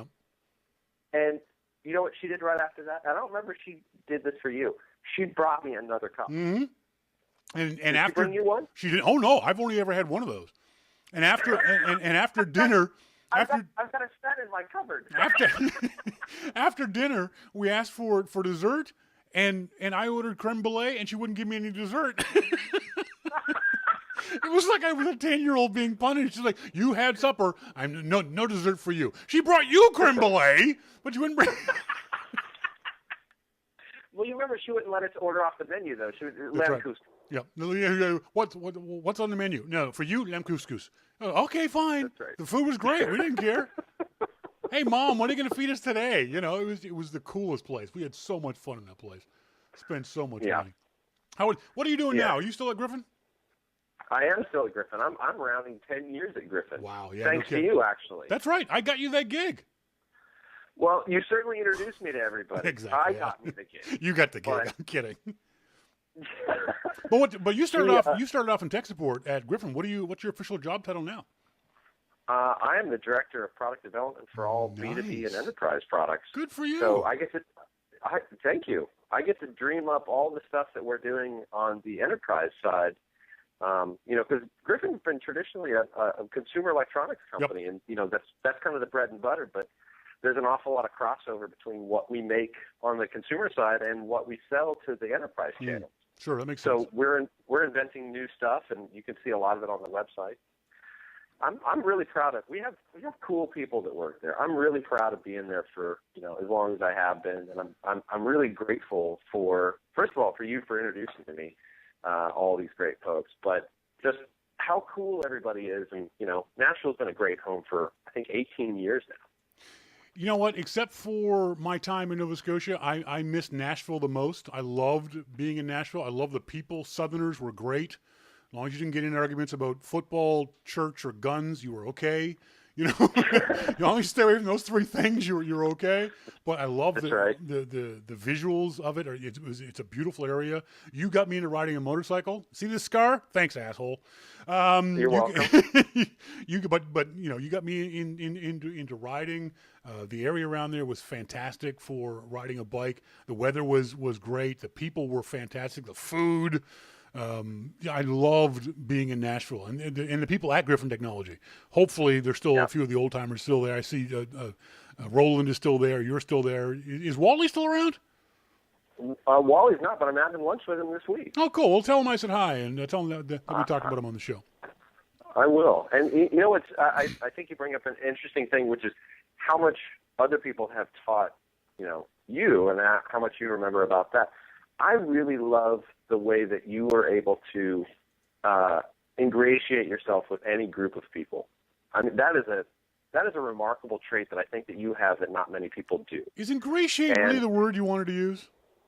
Well, maybe not. Well, sometimes I think it's appropriate in most circumstances for this, but I think that you have a really great way of just having people warm up to you and your personality that I just don't see in anybody else. Isn't it funny you say that? Because the impression that so many people get from me online is different from that in-person one. And even though but you say of course, but even though I'm not different, in the sense that I would say the same thing to you in person that I would say to someone on Twitter or on Facebook. I'm the same guy. It's a hard thing to do in 140 characters. Yeah, true. That's not the same thing as standing across the aisle from somebody that you've never met. I mean, the conversation that we would have with, back in the old days, Joe Rubinstein or Sal Segoyan, or any of these old guys at Apple, or not old specifically, but older generation of guys at Apple, who you could just open up a conversation with that everybody else would just kind of look at, from a distance. Yeah. I mean, I even remember being on the expo show floor in Paris and, being next to you, and I want to say that this isn't just some flashbulb memory that I've made up, but, shaking hands with Steve Jobs. Yeah. Just because, we would just be in those circles where there would just be kind of not quite family, but just kind of like close associates. Yeah. I think that's I think that's a wonderful thing to have as a tool in your goodie bag of traits. I think that one of the things I've always loved doing is meeting listeners. People were often very shy to come up and talk to us. I think that's part of it too. Is that I tried very hard to make people comfortable because I'm Canadian, I'm not that important. There's no reason to be in awe of me or anything I do. I'm just Sean. We've always said that. You and I have always said that we're just Sean and Jay. We're just a couple of goobers who are hopefully having a good time. So whenever we saw someone that maybe seemed a little shy, or even someone who came up to us, we wanted to devote as much attention to them as we could, because this was obviously important to them. This is, this meeting, this event, this thing. It's one of the reasons why we tried to be as inclusive as we could with the audience, the parties that Sly put on. And I say Sly put on because Sly did all the work when it came to organizing That's right, the parties. she did. She gets a lot of praise for that. The bus trips that, again, Sly organized. She did all the work that came with those bus trips. We were always wanting to include the audience in the things that we were trying to do. Because to us, the audience is what made the show. It wasn't just Jay and Sean. We've always said the IRC chat room is half the fun of the show. The audience is half the fun of the show. You guys listening and reacting and being part of this is as important as Sean and Jay or Sean and Scott or Sean and Adam or Sean and anybody else. Because you guys give us, at least for me, I don't know about you, Jay, they gave me the energy to keep going. The comments that people would have. I noticed that you always put your name first in all of those. It just feels better, you know. It just seems. It just seems more natural, you know. Jay and Sean just doesn't have the same ring to it. I think it rolls off the tongue better. I really do. No, not me. No, personally, no. I actually don't. Okay. Okay. I hope you understand. Hey, Jay is and Griffin are late to the party, but he says if you want, Griffin will give away a few things: Wood Tones headphones, 2 sets, 2 Power Dock 5s, 5 merchant case and square readers, and 5 custom case printings, all from GriffinTechnology.com. We're going to get you. What I've been doing, Jay, is as you and I have been talking, is I've been grabbing names out of the virtual hat on your behalf because you're very kindly are offering to give up so much stuff. Who is a marketing person at Griffin? I've forgotten her name. She's off on maternity leave now. Oh, Jackie. Jackie. Yeah, she's the director of PR. Good for Jackie. Has she had the baby? She has. Good for her. She's finally just now back to the office. What'd she have? She had a boy. Oh, good for her. She and her husband Eric. Mm-hmm. And yeah, that's about all I got about that. No, that's okay. That's not. You had more than I needed.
Folks, as you can tell, Jay and I could tell stories and hang out and just be all night long. It was for no other way to describe it, the best boyfriend I've ever had. Now, you can be dirty about that if you want, but Jay was my best boyfriend. We had a great time hanging out, talking about whatever. And we argued and we fought, but it was never animosity. It was never angry. We could fight well with each other. We had stupid amounts of fun just being each other. Sean, you could call him your guy friend. Networks. He's guy friend, boyfriend. I'm okay with boyfriend. Jay's okay with boyfriend. I cut him off before I could do this. I'm sorry, Jay. My apologies. The folks at Griffin are giving away a bunch of stuff.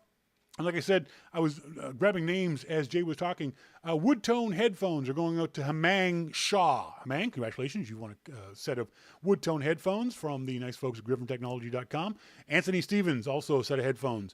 PowerDock 5 going out to Mark Beasy. I got another one of those to give out, so let me look away and pick this name. Jay Huggins down there in Virginia. You've also won a PowerDock 5 from the folks at Griffin Technology. Philip Booth has won a merchant case and a square reader, along with Clinton McDonald, Glenn Ramsey, Curtis Williams, Vito Mori. All you guys, 1, 2, 3, 4, 5, yes. All you guys have won merchant cases and square readers from the nice folks at Griffin Technology. Custom cases are going out to J. Patrick Davidson. Also going out to Forrest Jafuta. I still say that Forrest is the best name I ever get to say. Forrest Jafuta has won a custom case printing from Griffin Technology, along with James Bolomo. Congratulations to James. I think James is down there in Redmond, Washington. Scrolling through again, I'm going to pick this name. Oh, look at that, Greg Natchik. Greg Natchik is right here in British Columbia. He is in Vancouver. Congratulations to Greg. You've won a custom printed iPhone case from the folks at Griffin Technology. Scrolling around some more. Doug Pasnak. You've also won a custom case from the folks at GriffinTechnology.com. And custom case, I got to assume they make the case up for you and they send it off to you.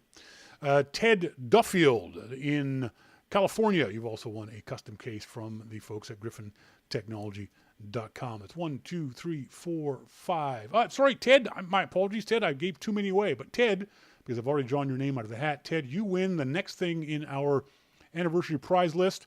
It's going to be, you win a pair of Glovely Classic touchscreen gloves from the folks at glovelyglove.lee.com. Hopefully it's cold enough in California, Ted, that you can actually use these things.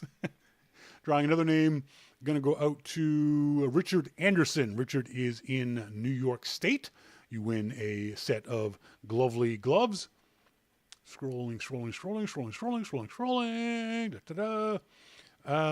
NetPro Consulting. I'm not sure who NetPro Consulting is, but you've won a Glovely Classic touchscreen gloves. Looking away, scrolling. Timbora. I think it's Tim Simbora. You've also won a set of Glovely gloves. Thank you very much to, like I said, I believe it's Tim Simbora. Picking another name out of the hat, Christian Peralta. Christian Peralta is another winner in California. So those are the Glovely Classic touchscreen gloves to all you folks. Kelly says, I always let people win the first game. Didn't know you were going to refuse to play again. Well, ain't that your mistake, princess? See, that's what you should play to win at all times. Did you really let me win? I believe you, because you're an amazing pool player. So if Kelly says that she let me win, I 100% believe that she let me win.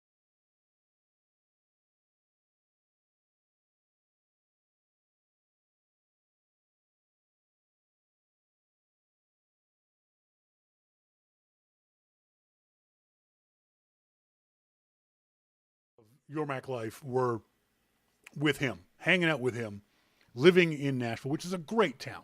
As I said to folks when I first moved there, the image of Nashville is bigger than Nashville. Nashville, the city, actually quite small. I think it's only about 500,000 people. But for a Canadian anyway, the image of Nashville is, country music and the South and all that kind of stuff. The second biggest mistake, I won't tell you what the first biggest mistake is, but the second biggest mistake of my life was leaving Nashville. I really wish I had never left Nashville. Circumstances made me think that was a good idea, but 2020 hindsight, never should have left Nashville. I had friends there that I miss greatly to this day. I did things there that I've never done before.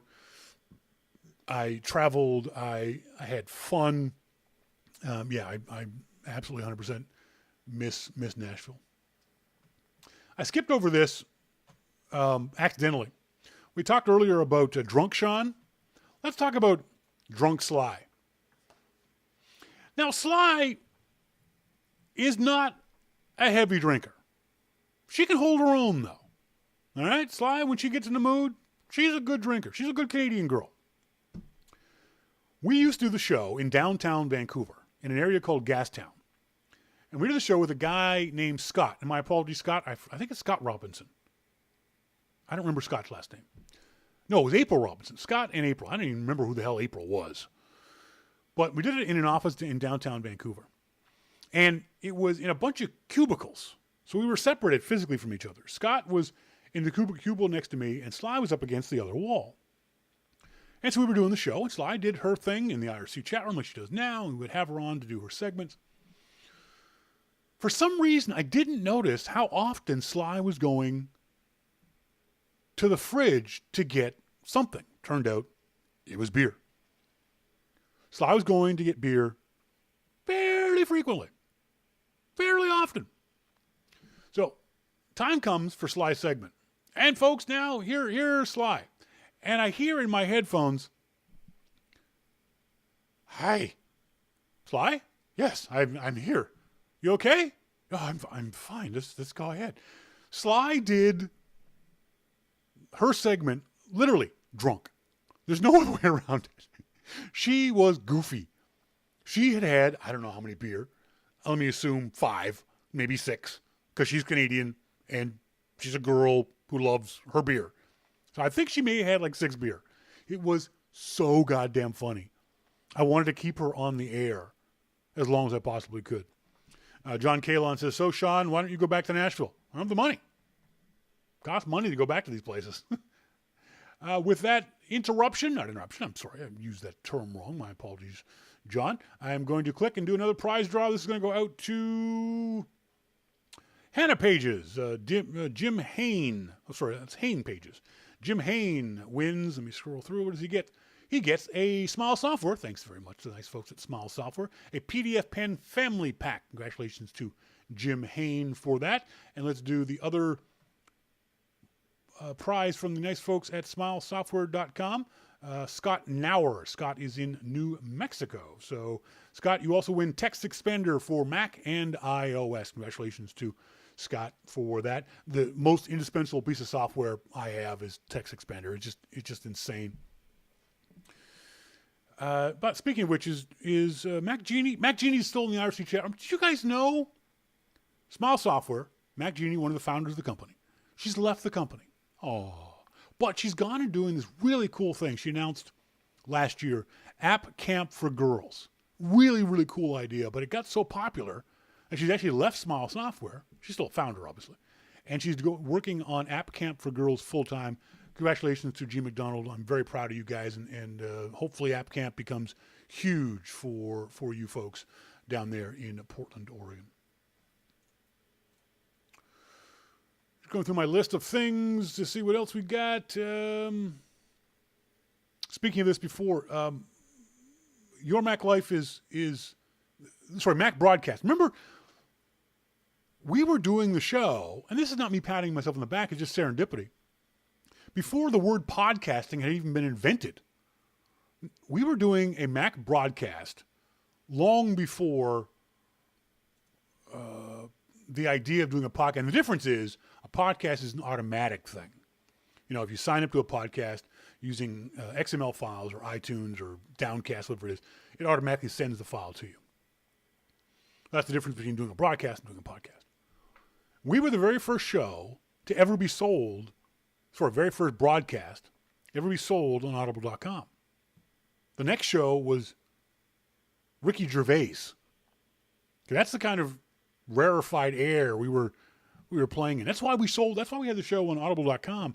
After podcasting became popular, people would bitch at me about, why don't you put your show up on iTunes? It's a free podcast. Because Audible is paying me, you idiots. That's just stupid. We were making, at that time, $2,000 a month of Audible accounts. Audible then, after a couple of years, realized they were paying too much money, so they cut that down to like 1%. And Gene McDonald actually convinced me to put the show on the iTunes store. But if Audible hadn't cut their funding down to 1%, I'd still be on Audible.com because we were making money on Audible.com. As I said earlier, we were the first show to use QuickTime 4. We were in Real Audio show. You had to use and listen via Real Audio. But a week before QuickTime 4 came out, no one knew QuickTime 4. The guy before Frank Casanova calls me up and says, Sean, we want this is Steve something. I can't remember his name, but it was Steve something at Apple. So we know about your show. We want you to broadcast your show using QuickTime 4. I said, okay, what do I need? He said, well, you need to have QuickTime streaming server. I'm not a geek. I don't know what that is. Well, you need to have this blue and white G3 with QuickTime streaming server installed on it. Ooh, how much does that cost? Well, we sell a package for $5,000. Nope. Thank you. Nope. Not going to happen. He said, why not? I said, first of all, I ain't got $5,000. Second of all, I ain't paying $5,000 to beta test your software. What we have right now works. Yes, we have a problem with Real Audio in not being able to serve up enough streams. But it doesn't cost us anything. You're saying spend $5,000 on untested software. Not going to do it. He said, all right, let me see what I can do. So that Friday, I get a call from UPS. Mr. King, we have a package here from Apple USA in Cupertino, California.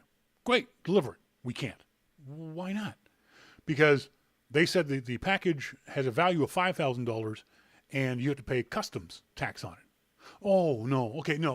What this is just a review unit. Apple is sending me a product that I can test out.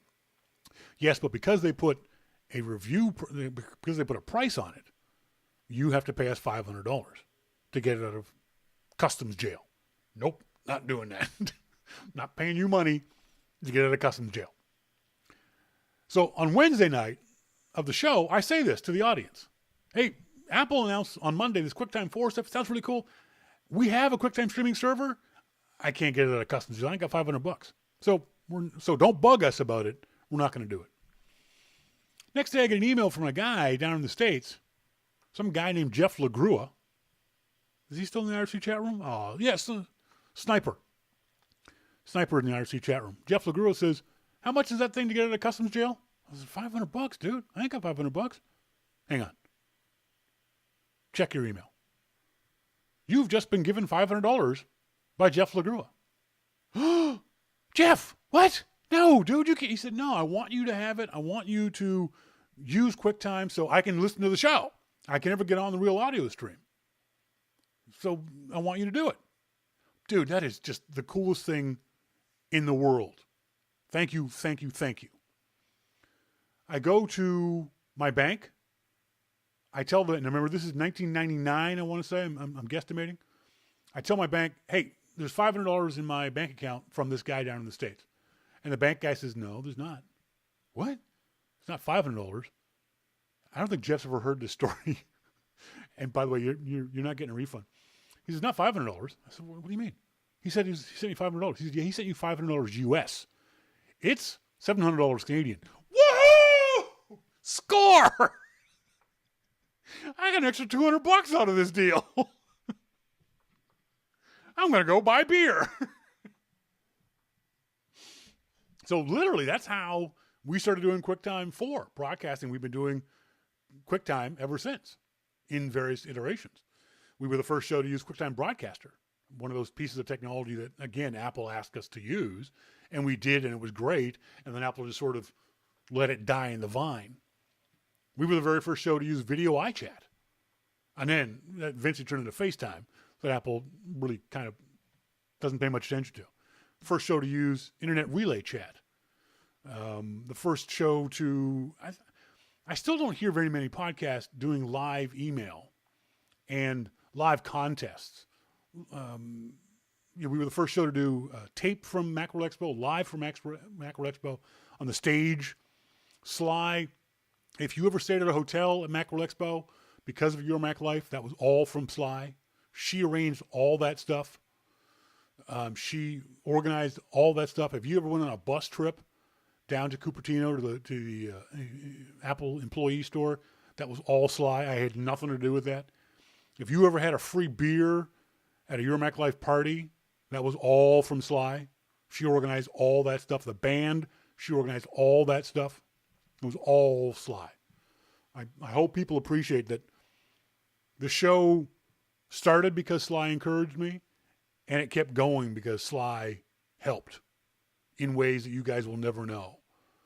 And she's been absolutely wonderful for all these years in the support that she's given and been here. How many Wednesdays has there been since March 19th, 1994? Someone figure that out. How many Wednesdays? We've been here for about 90% of those Wednesdays. There's been a couple where we've been sick or gear didn't work or things like that. But myself and Sly have been here for every one of those.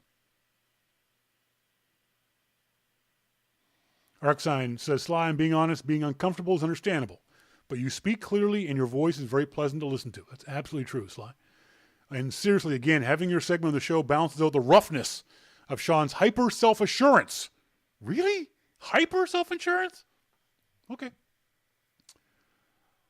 We were the very first and only show to ever broadcast live from Macworld Tokyo. Because Apple shut it down the year after. Not because of me.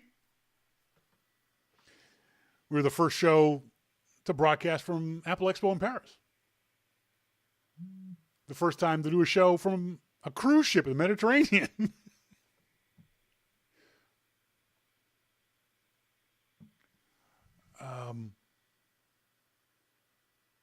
Just going through my list of things. We had lots of format changes over the years. Some good, some bad. Always willing to try something. Always willing to try a new technology or a new format or a new segment or a new, whatever it might be. Moved to Connecticut, and that was a disaster, both personally and professionally. It just didn't work. The co-host I had at the time wasn't very good. We did that for about 3 years. Moved to Pittsburgh and did that solo in Pittsburgh. Didn't like it. Then went to Portland, Oregon, and that was fun. Ian and Bill were a lot of fun. I always described Ian as the second prettiest co-host of Your Mac Life behind Jay Curtis. Bill made the show sound great.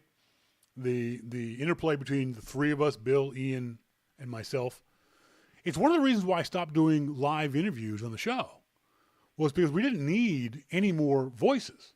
I see some podcasts that have got like 5, 6, 7 people on their podcast. No, don't do that. 2 other voices is max. You don't need any more than that. Do them in different segments if you have to. But doing them all 7 people at the same time, that's silly. It doesn't give people enough time to talk, and they end up talking over each other. But both Ian and Bill brought a different sensibility to the show, and I really enjoyed hanging out with them. I wish I could have done it more. Then the move came to Calgary, and again, I was a solo co-host, and again, I didn't like it. And now finally, back here in Vancouver. Almost to where I started. If Sly were here, then I'd be right back where I started. If not, I don't mean that in a bad way. It's certainly a good way. I've always loved having Sly on the show. Hopefully you guys feel that just say KB in the IRC chat room says, Sly, your importance to the show's legacy is immeasurable. And it really is. Again, you guys won't know all the things that Sly did in the background to help, all the hard work she did for organizing all that stuff at Macworld Expo. I hope I never took credit for any of that stuff at Macworld Expo. People forget that when Sly first organized the first Macworld Expo party, parties had sort of died off once Apple stopped doing theirs. And Sly organized it so that we had this really good party. Now, if you want a party, the Cirque du Mac party was better than ours. But it was jam-packed full of people. It was butts to nuts, as the saying goes. You couldn't get to the bar to get a beer. That's never the party we wanted to have. We always wanted to have a party where you could talk to people, where it wasn't jammed, wasn't everyone and their dog in the bar. And sometimes there was too few people, but I prefer too few than too many. So I always enjoyed those parties that Sly put on at Slim's, at the Great American Music Hall, and it's that cool place. I don't remember the name of the Sly. Remember the name of the place we did it in New York? The one and only time we did it in New York, because Apple bailed after that. Couple of Steve Jobs stories. I remember the one expo, I don't remember the year, but it was New York. I've been outside having a smoke. As I walked in, I saw Steve Jobs and John Lowenstein? I can't remember his name, but anyway, one of the vice presidents of Apple, walking towards the front door of the actual show floor, the big open space, the opening. The guy, security guy says, "Stop, where's your badge?" And Steve Jobs, and I'm trying to catch up to them, and I can sort of see what's going on. I found out the full story later on. But Jobs says, "I don't have a badge. This is my show." This security guy says, "Sorry, if you don't have a badge, you're not getting in." And Lowenstein hands him his badge. And the security guy goes, "No, what, you think I'm an idiot? No, I'm not letting him in without a badge." And Jobs is getting fairly upset by now. And I'm getting closer. And I can hear him raising his voice to the security guard.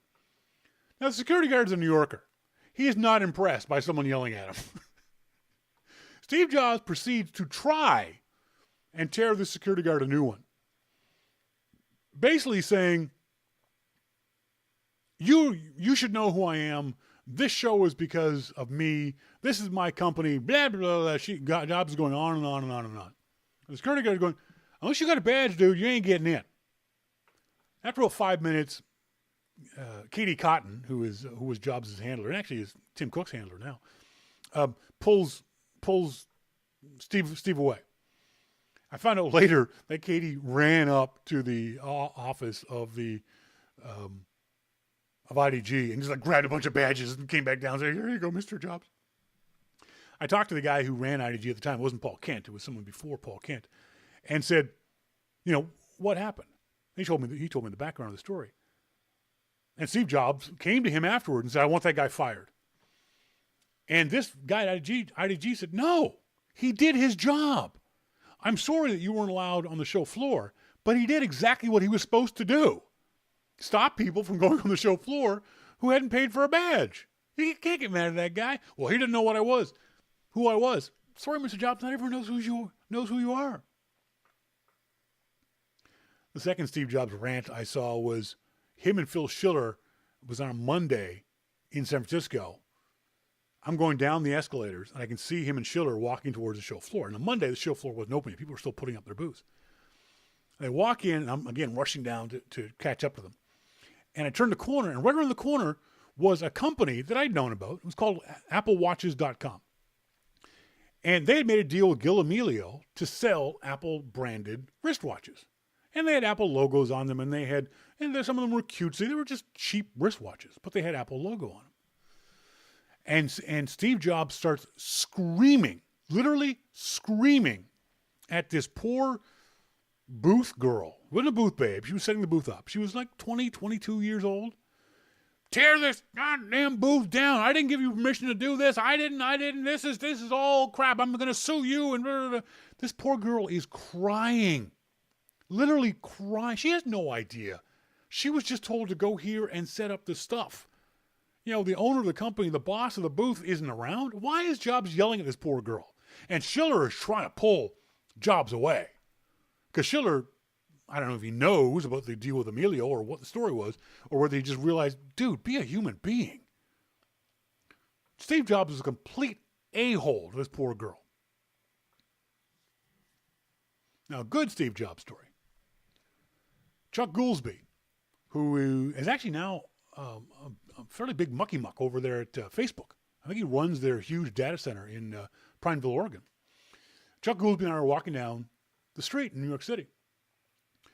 And we stop, and I just sort of look around, as I do, and there's Steve Jobs standing on the corner up against the building with his wife, Lauren. And they're looking across the street and sort of pointing, and he's obviously describing something to her. I said to Chuck Goolsby, I said, Chuck, I got to go over and say hi to Jobs. He said, dude, don't be that guy. I said, no, I'm not going to be a fanboy. I'm just going to go over and say hi. And Chuck was like, okay, I'm not going. I'm going to stay right here. Okay, fine. So I walk over to Mr. Jobs. This is after Macworld Expo. I'm sorry, the Saturday or the Sunday after Expo. And I said, hi, Mr. Jobs. My name is Sean King. I gave him a business card. I said, I do this radio show. I want to say congratulations. Great Expo. Always enjoyed your presentations. And thanks very much for coming back to the company. And I walked away. That was it. It wasn't until, I'm going to guess, about 5 years later that I realized that Steve Jobs was standing on Fifth Avenue. As it turned out, he was standing across the street from the Apple Store. From the space that would become the Apple Store. They, even that long ago, were picking out that location. Were thinking about that location. That was kind of cool. I think the best Steve Jobs story, I wish Sly was in the show to tell this one because it's her story. We went down to the opening of the first Apple Store in New York City, down in Soho. And Sly and I go down there. We got invited as press. And we're milling about, standing in line, open, whatever. And the doors open up, and we're allowed to walk in. And we walk in, and holding the door open for us is Steve Jobs. Steve Jobs is literally standing there, holding the door. Hey, well, welcome. Thanks for coming. Welcome. Thanks for coming. And Sly sometimes can be an unrepentant fangirl. We get in, and she's like, oh, my God, Steve Jobs held the door open for me. She was so cute. She was like, oh, my God. I said, do you want me to introduce you to him? Sly's like, no. It's like, come on, I'll introduce you. No. She would not let me introduce her to Steve Jobs. It was so, so funny.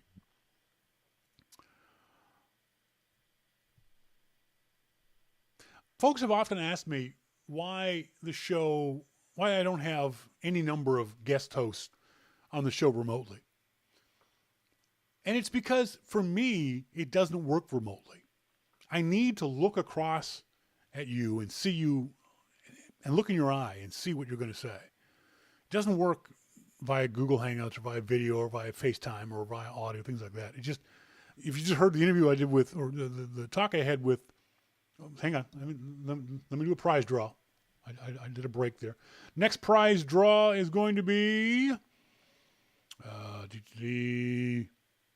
Macphun. Macphun is giving away 3 creative kits, a bundle consisting of Snap Heal Pro and Intensify Pro. So I'm going to give away 3 copies of that. This is going to go to Kenneth Drake. I don't know where Kenneth lives, but Kenneth, you've won a Macphun.com Creative Pro set. We're also going to give this out to Jervis Thompson, Never Nervous Jervis. I'm sorry, Jervis, I wasn't making fun of your name. It used to be a basketball player called Never Nervous Purvis. We're going to go out to, let's see, where do we get the next one? Debbie Myers. Debbie Myers in the South somewhere, because her email address indicates that.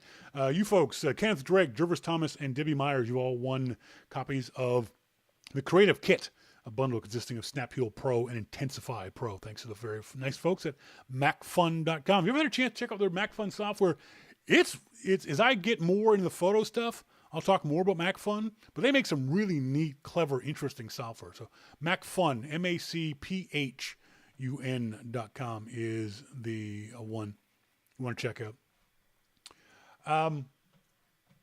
Where was I? Hate doing the show solo. Yeah, it doesn't. If you listen to the interview, the chat I had with Jay, we kept stepping over each other because I couldn't see when he was going to stop talking. And the other thing is, especially with Jay and I could look each other in the eye, and I would know not what he was going to say next, but know generally the direction and get ready for it. And even with Alessandra here, that felt so much better looking someone in the eye, listening to them talk and know when they were going to stop. So yeah, people have always asked, hey, get Ian on the show, get Jay on the show, get Bill on the show. It just literally, seriously does not work for me personally with someone doing this remotely. Want to say, I got some great emails from you guys. It's really funny. I want to say a big thanks to Ms. Duh. I don't know if Ms. Duh made it into the IRC chat room or is listening in live. She did some great graphic stuff for us. Another thing that Sly organized. Ms. Duh designed these fantastic bowling shirts. We went bowling one year at Macworld Expo. Does any other podcast take their audience bowling at Macworld Expo? On bus trips? At Macworld Expo? Just, why don't you guys do stuff for your audience? It's not hard. Hire Sly. She'll do it for you. I'm kidding. She designed Ms. Dodd designed these great t-shirts for us, bowling shirts, and they're styling bowling shirts. I loved my bowling shirts.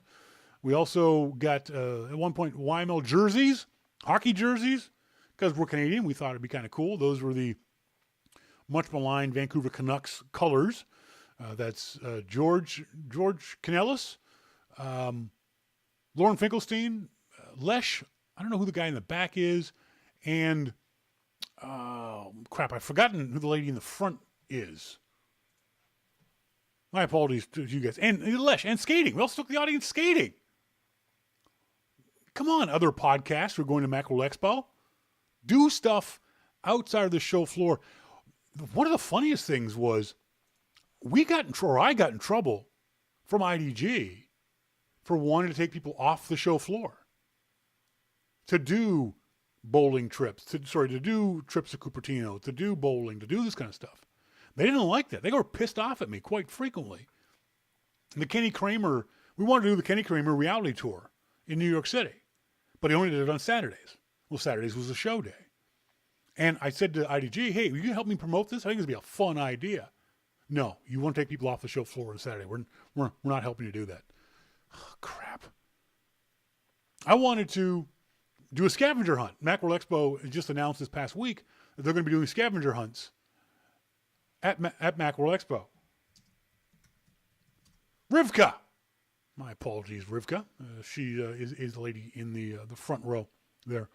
Sly and I wanted to organize scavenger hunts on the show floor where you'd go and take a picture stuff. IDG wouldn't help us. How did I get booted out of the chat room?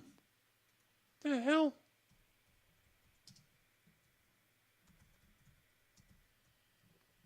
Oh, for crying out loud.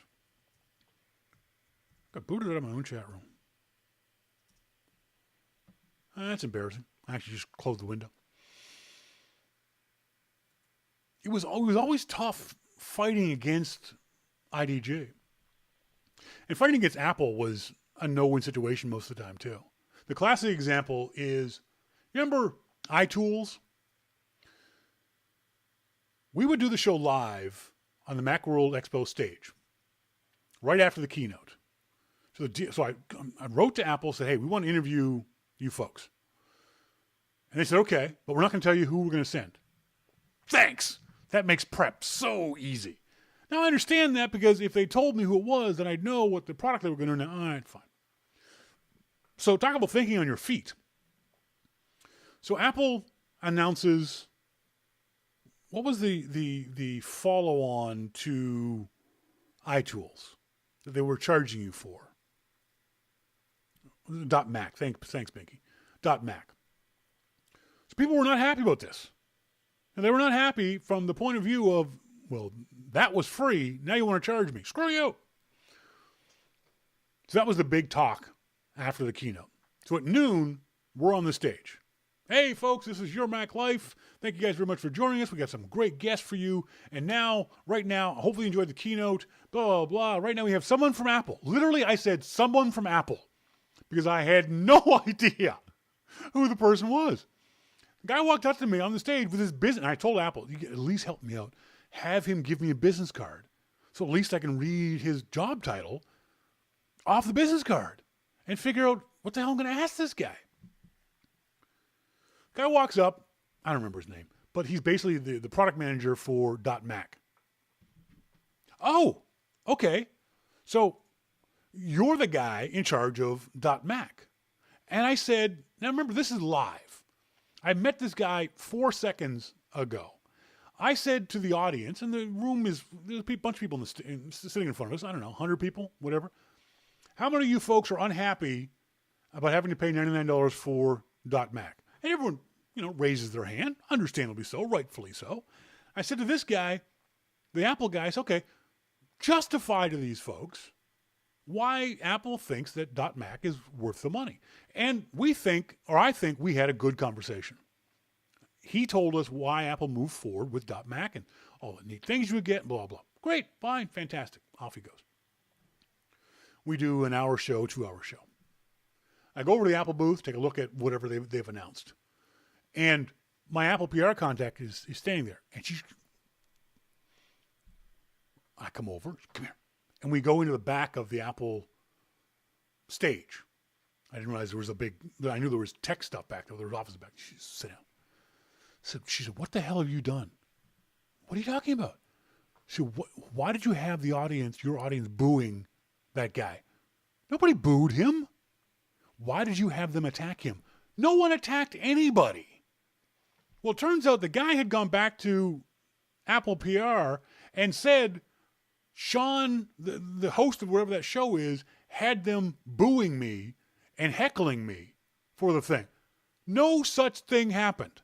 Listen to the audio. Watch the show. That did not happen. You lying sack of poo. I have not interviewed anybody at Apple probably in 5-6 years. It's just not worth it. It's not worth the hoops they make you jump through. It's not worth the hassle of having to deal with PR. And I don't mean PR. The PR people are mean or anything else like that. But it takes forever. My friend, Ed Prasek, I mentioned him earlier in the show. Ed left being editor-in-chief of Mac Home Journal to work at Apple, WWDC. I said, hey, Ed, let's do an interview and explain to the audience what a WWDC is, why it's important to Apple, why it's important to them from a distance. Great, that'd be a great idea. He said, just send an email off to PR. Dear Apple PR, I would like to interview Ed Prasek on Wednesday evening. We're sorry, Ed's not available. I read an email to Ed. Ed, they say you're not available on Wednesday evening. Ed's like, what? Hang on. Ed comes back. Oh, yeah, apparently I'm not available. Dude, Apple wouldn't let him talk to me. The guy who invented Bonjour, Charles Smith, but I don't know if that's right, was a listener to the show before he got hired at Apple. Apple hires him.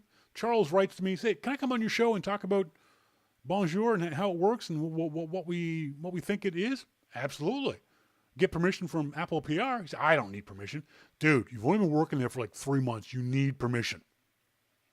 So a week goes by. I get an email from him going, oh yeah, apparently I'm not available on Wednesday nights because he wasn't media trained. I'm like, yeah, screw you, Apple. I just can't be bothered. Eric Welch is leaving the IRC chat room. Thanks, Eric. Thanks for being here, buddy. Appreciate it. So yeah, I just have no interest in dealing with Apple anymore. The problem is, I'm going to wrap up. So if you guys are sticking around, hang on for a little bit. Still got a bunch more prizes to give away. The problem is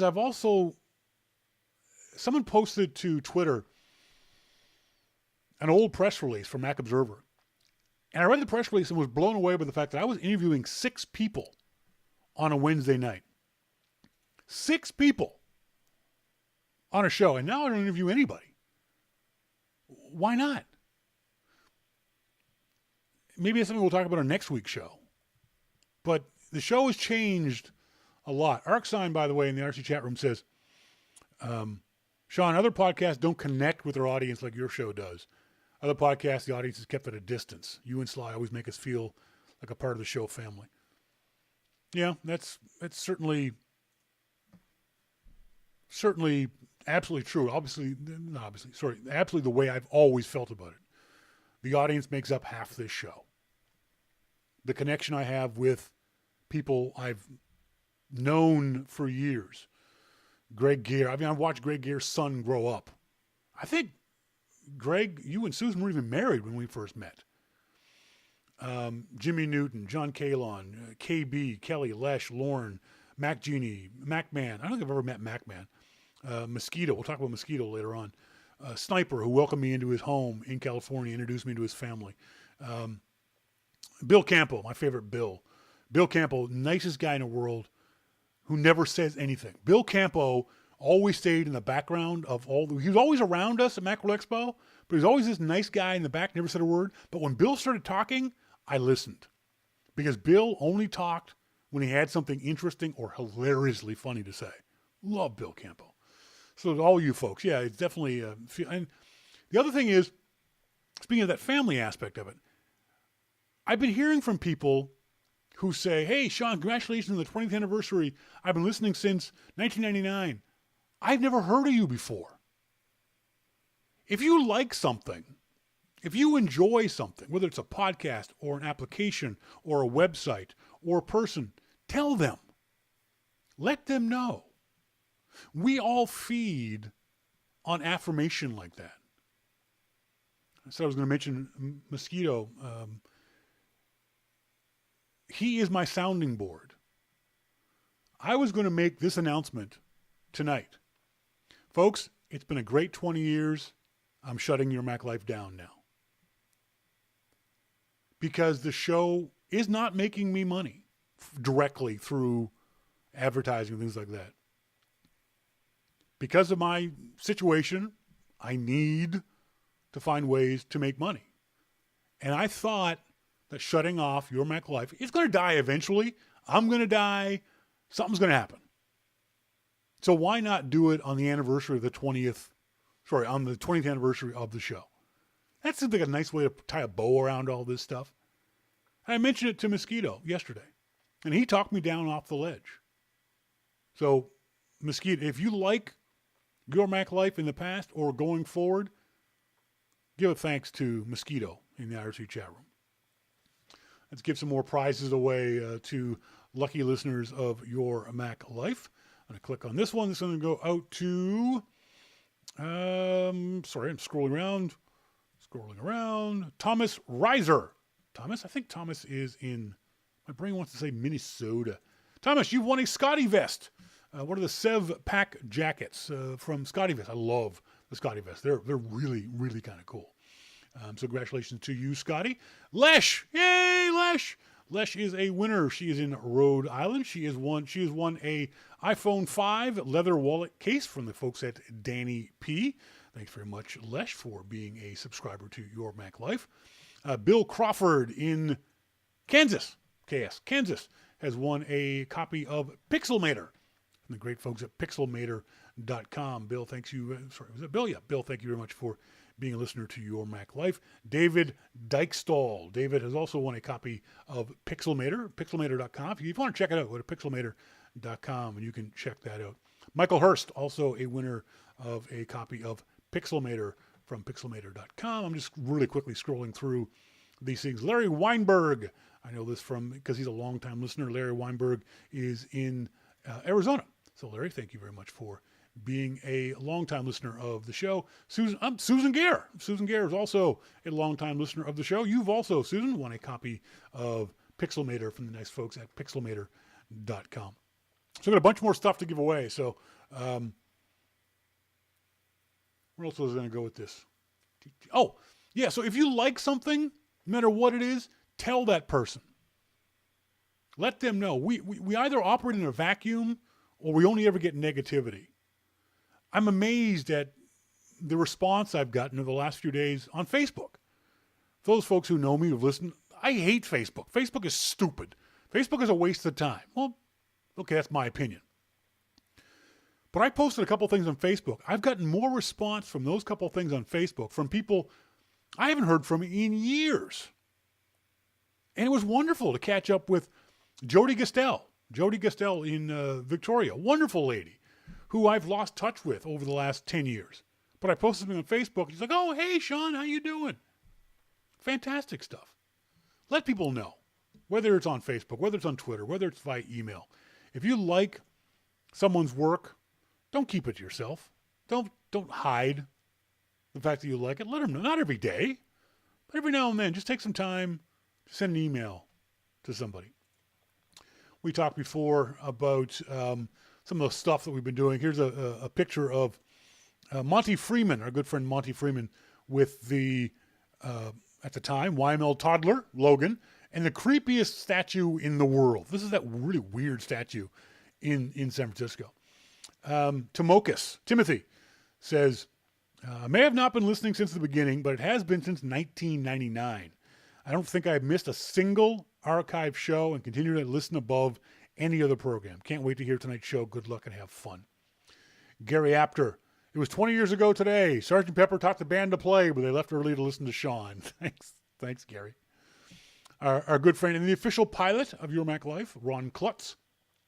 Congratulations on the 20-year anniversary. It's been a blast listening to your show over the last 10 years. I realize I'm a newbie to the show compared to you, but it's been fun. So many changes from Trash Talk with Kelly and Jay to the various co-hosts as you move around the country.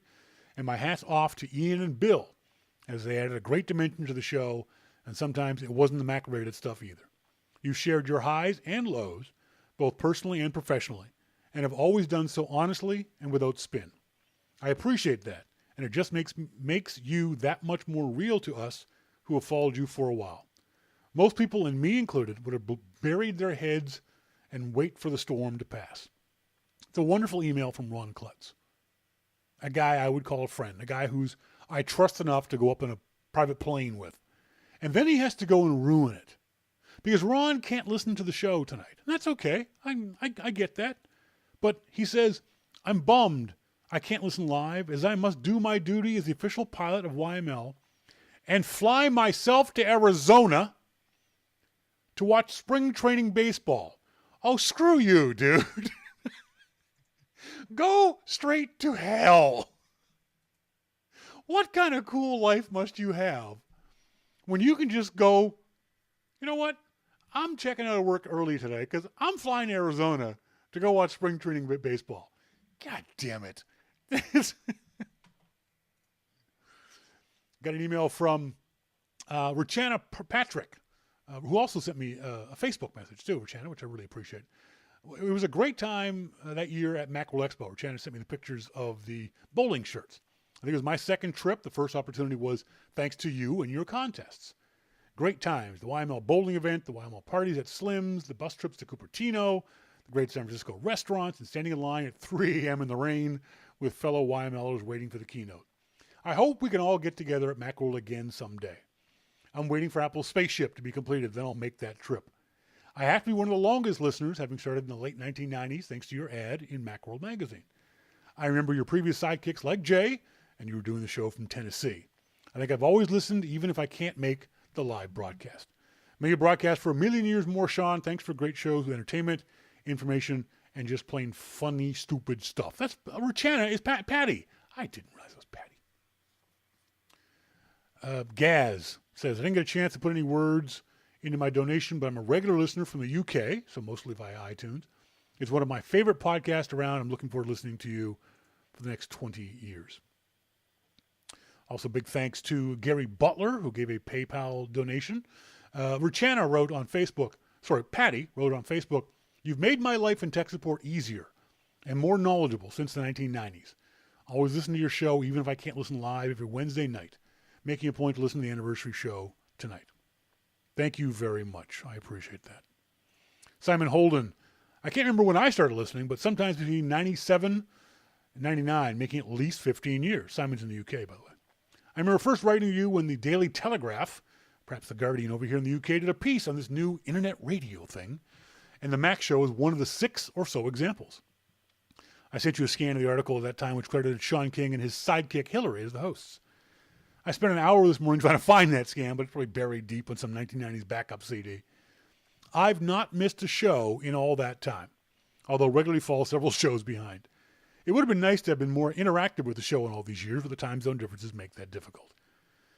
I kept a lookout for you at Macworld New York 2001, my one and only Macworld, and called the show and working late sometime in 2002. Came second in the iPod and a car photo competition, but it would be London 2005 when we finally met and shared several beers overlooking the Thames River. Simon, I remember that pub in London overlooking the Thames River. It was called Whitby-on-Thames. I loved that place, and I wish we could go back to it and have a beer there. We had a great time. It's been entertaining and educational following you in the show through its many incarnations and co-hosts. Hillary, Sly, Jay, Aaron, the Bitch, A, Ian, Bill, and Alessandra are just the ones I can remember. Here's to the next 20 years. All the best, Simon, the official Silly Brit. Thank you guys very much for that. I'm going to save the other stuff for later on in the show. Sniper. This is cool. Sniper's got a private message from Sniper. I have something you can offer as a prize. I have a new, unworn t-shirt from the first opening day of the first Apple store in Glendale, California, still in the original plastic tube. It's in my closet for years collecting dust. Let me get a listener here. I'm going to click on this one. It's going to go out to... where did it go? Did he already win? Eric Welch?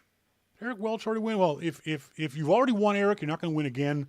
But if you haven't won, congratulations. You have won from our friend in California, Sniper.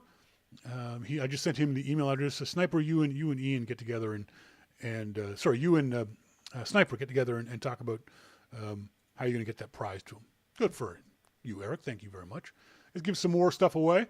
Going to give this one out. What am I going to give away this time? This is going to be out to, oops, wrong list. Scrolling. What do I got? Topaz Labs. This is a great prize.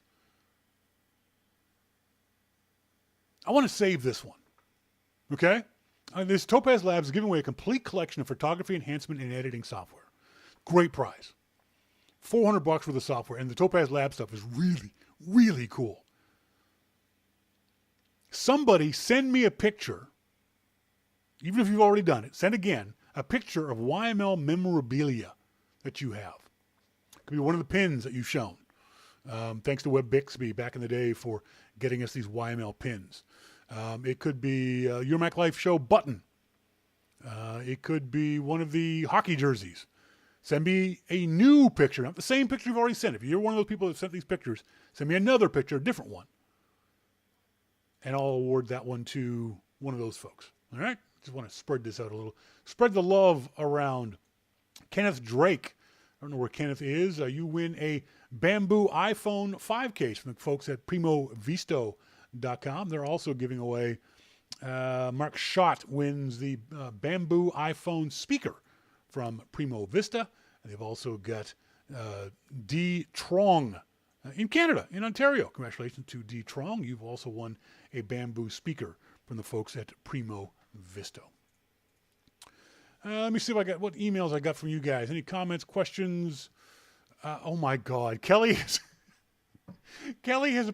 sent me a picture of that hotel room that Jay and I stayed in. Let me just get this linked up. Now you folks have to remember that I am 6'3", okay? 6'3", and let's just say 200.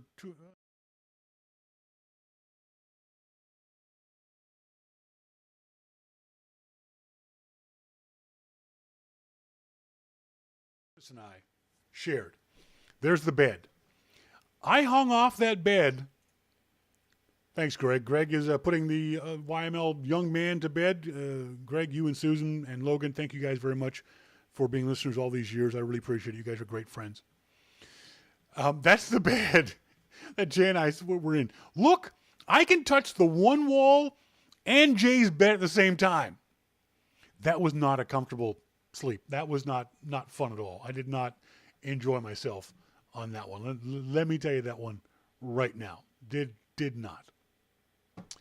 Let's see what else I got stuff to hear.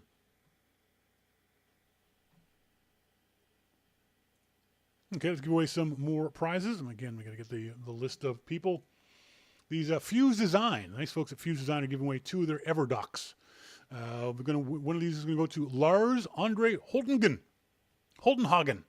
Lars Andre Holtenhagen in Oslo, Norway. Congratulations to Lars Andre Holtenhagen. I just like saying his name. Also out to, in Massachusetts, Lori Lake. Lori, congratulations. You've won a FØZ Design EverDoc from the nice folks at FØZ Design.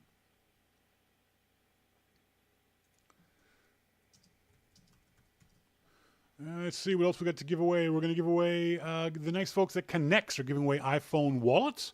We're going to give one of those away to Terry Shooter in New Jersey. Terry, congratulations. You've won a KYNEZ, KYNEZ.com, KYNEZ.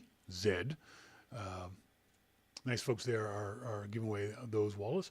I'm glad I picked him out of his hat. Maurice Kessler, our good friend Maurice Kessler, has also won a KYNEZ iPhone wallet. Problem is, Maurice, you don't have an iPhone 5. I know that because you're a friend of mine. So let's do this way, Maurice. Give you a copy of Backblaze. Backblaze is giving away 3 one-year unlimited online backup subscriptions to Backblaze. So Maurice, congratulations, you've won that.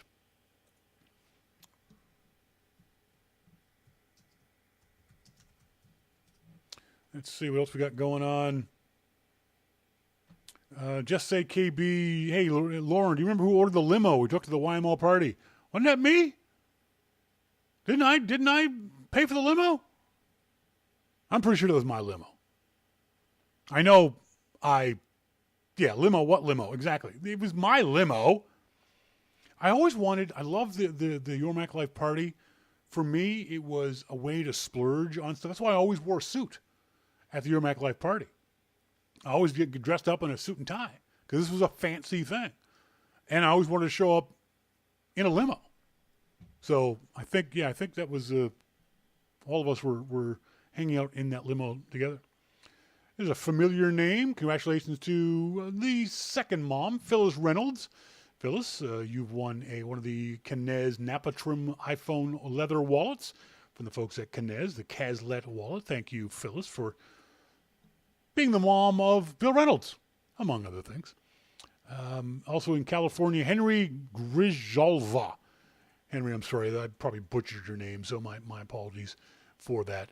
I'm also going to give a iPhone wallet case to Barry Cohen. Barry Cohen, I don't know where Barry is. I think for some reason my brain wants to tell me that Barry is in the Washington, D.C. area. I'm not 100% sure about that, but Barry, you've won an iPhone case, an iPhone wallet from the folks at KYNEZ. Thank you very much for hanging out, being part of the show. And one more of those iPhones. I'm going to save some more of those for next week's show. Michael Curtis, Michael Curtis is over there in the UK. So Michael Curtis, you've also won a iPhone case, a Napa Trim Kazlet iPhone wallet. I think I've been talking long enough, folks. I think this has been 2.5 hours. So what I'm going to do, Kelly brags that she had a queen-size bed in her room. It's one of the funny things about European hotels that North Americans don't realize. Most of the beds are single beds or twin beds. You have to be very specific and ask for a king-size bed in order to be able to get a bed that normal human beings can lie down on. It's almost 3 hours. Jeez, really, almost 3 hours now. I'm going to say the rest of the prizes. We got Nifty Drives to give away.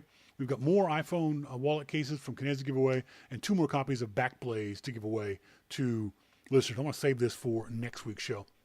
This is the most talking I've done in years on the show because usually we break it up with Jim Dalrymple. I think I covered everything in the origins of Your Mac Life. If you have a question about something, please send me an email, Sean@YourMacLifeShow.com. If there's something that you're curious about that I may have touched on and you wanted me to examine it a little bit more, ask me. I've never been shy about answering questions of the audience. I don't think I've ever said, no, I'm not going to answer that question to anybody. If you guys have questions, I'm happy to answer them. If you have questions about the show, whatever. I saw something about a Kickstarter to go to Nashville. I may have to go back and figure what the hell that was all about, but come explain that to me. As I said earlier, I was going to end the show by ending the show. I was going to tell everyone that it's been 20 years. It's had its ups. It's had its downs. It's down now. Frankly, there's aspects of my life that just suck. But I was encouraged and assisted by Mosquito last night with a great conversation about why I do Your Mac Life. And one of the things that helps with this is you guys participating in Your Mac Life.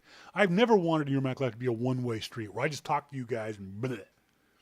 I've always wanted feedback, whether it's IRC or whether it's email or it's Twitter or it's Facebook or it's in person.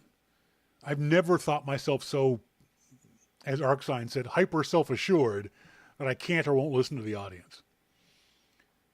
Mo pointed out to me that the audience is the foundation of everything else I do. And I want to keep that foundation.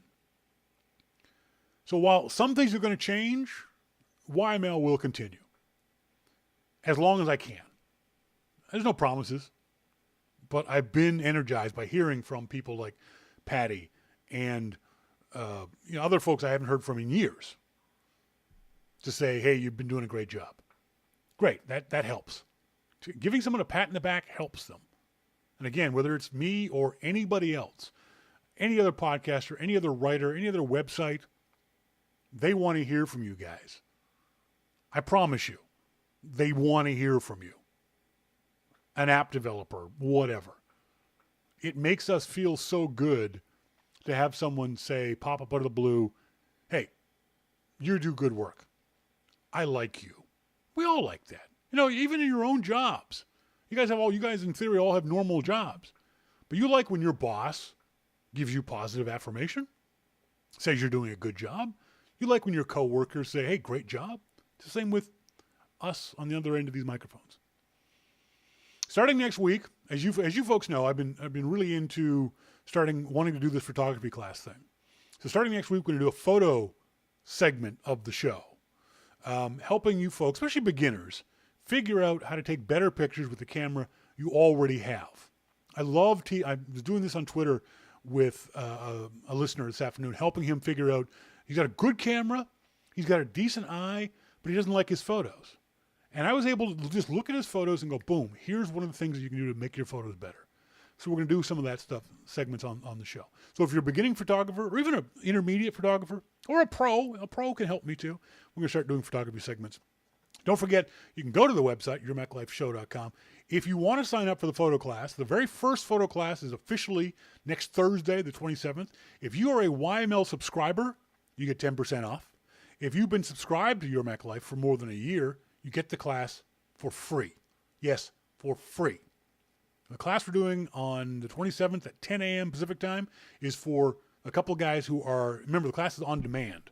So they said, hey, can you do it this time? I said, yeah, we'll do it Thursday at 10 a.m.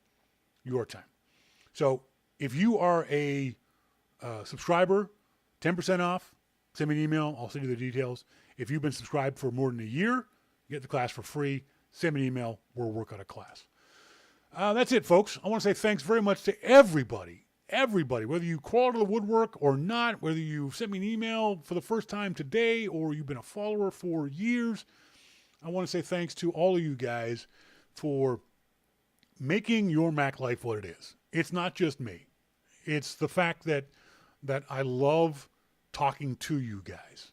I love talking with you guys. I love telling you guys what I think and hearing what you think. Those things are all very, very important to me. And a lot of you over the last 20 years have become important to me. And I may not say that enough to you guys. I probably don't. People like the Gares, absolutely love the Gares. Mosquito, love Mosquito. Lesh, I love the hard advice she gives me. Lesh will just smack me in the face and say, pull your head out of your ass. I love the same with Binky. Binky is the same way. When I needed help in the past, Binky has given me great advice and also smacked me around when I needed being smacked around. So a lot of you are very, very important to me, both personally and YML-wise. But again, no one has been more important to me through the last 20 years, through all the ups and downs, through all the moves, through all the co-hosts, through all the girlfriends, through the occasional wife and divorce, than Sly. Sly is still the most important person in my Mac life. And I want to say again to her, Sly, thank you very much. I love you, sweetie.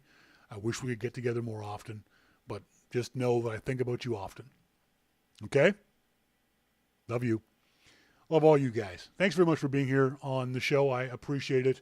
Come back next week. We're going to give some more stuff away. I just didn't have enough time to give away all this cool stuff all these companies have been giving us. So on next week's show, we're going to give away even more things. So until next week, as always, folks, thank you guys very much for joining me. I appreciate it. I've been Sean King, and you're listening to Your Mac Life. See ya! Is there no music playing? Why is there no music playing? Hang on. Try it again. 3, 2, 1. See ya.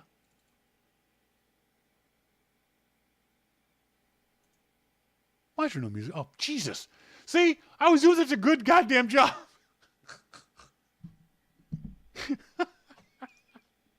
It wouldn't be a show without me screwing up. You know why you know why y'all didn't hear anything? Because I unplugged this bit. This is the bit that went into the phone, but unless it's plugged into the Mac Mini, you're not going to hear anything. Hang on. Wait a second. Mosquito. It's certainly 20th anniversary, Sean. Yeah, that's right. That's right. Yeah, yuck it up, fuzzballs. God damn it. Thank you guys very much. As always, I've been Sean King, and you've been listening to Your Mac Life. See ya.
A super pass, a super pass.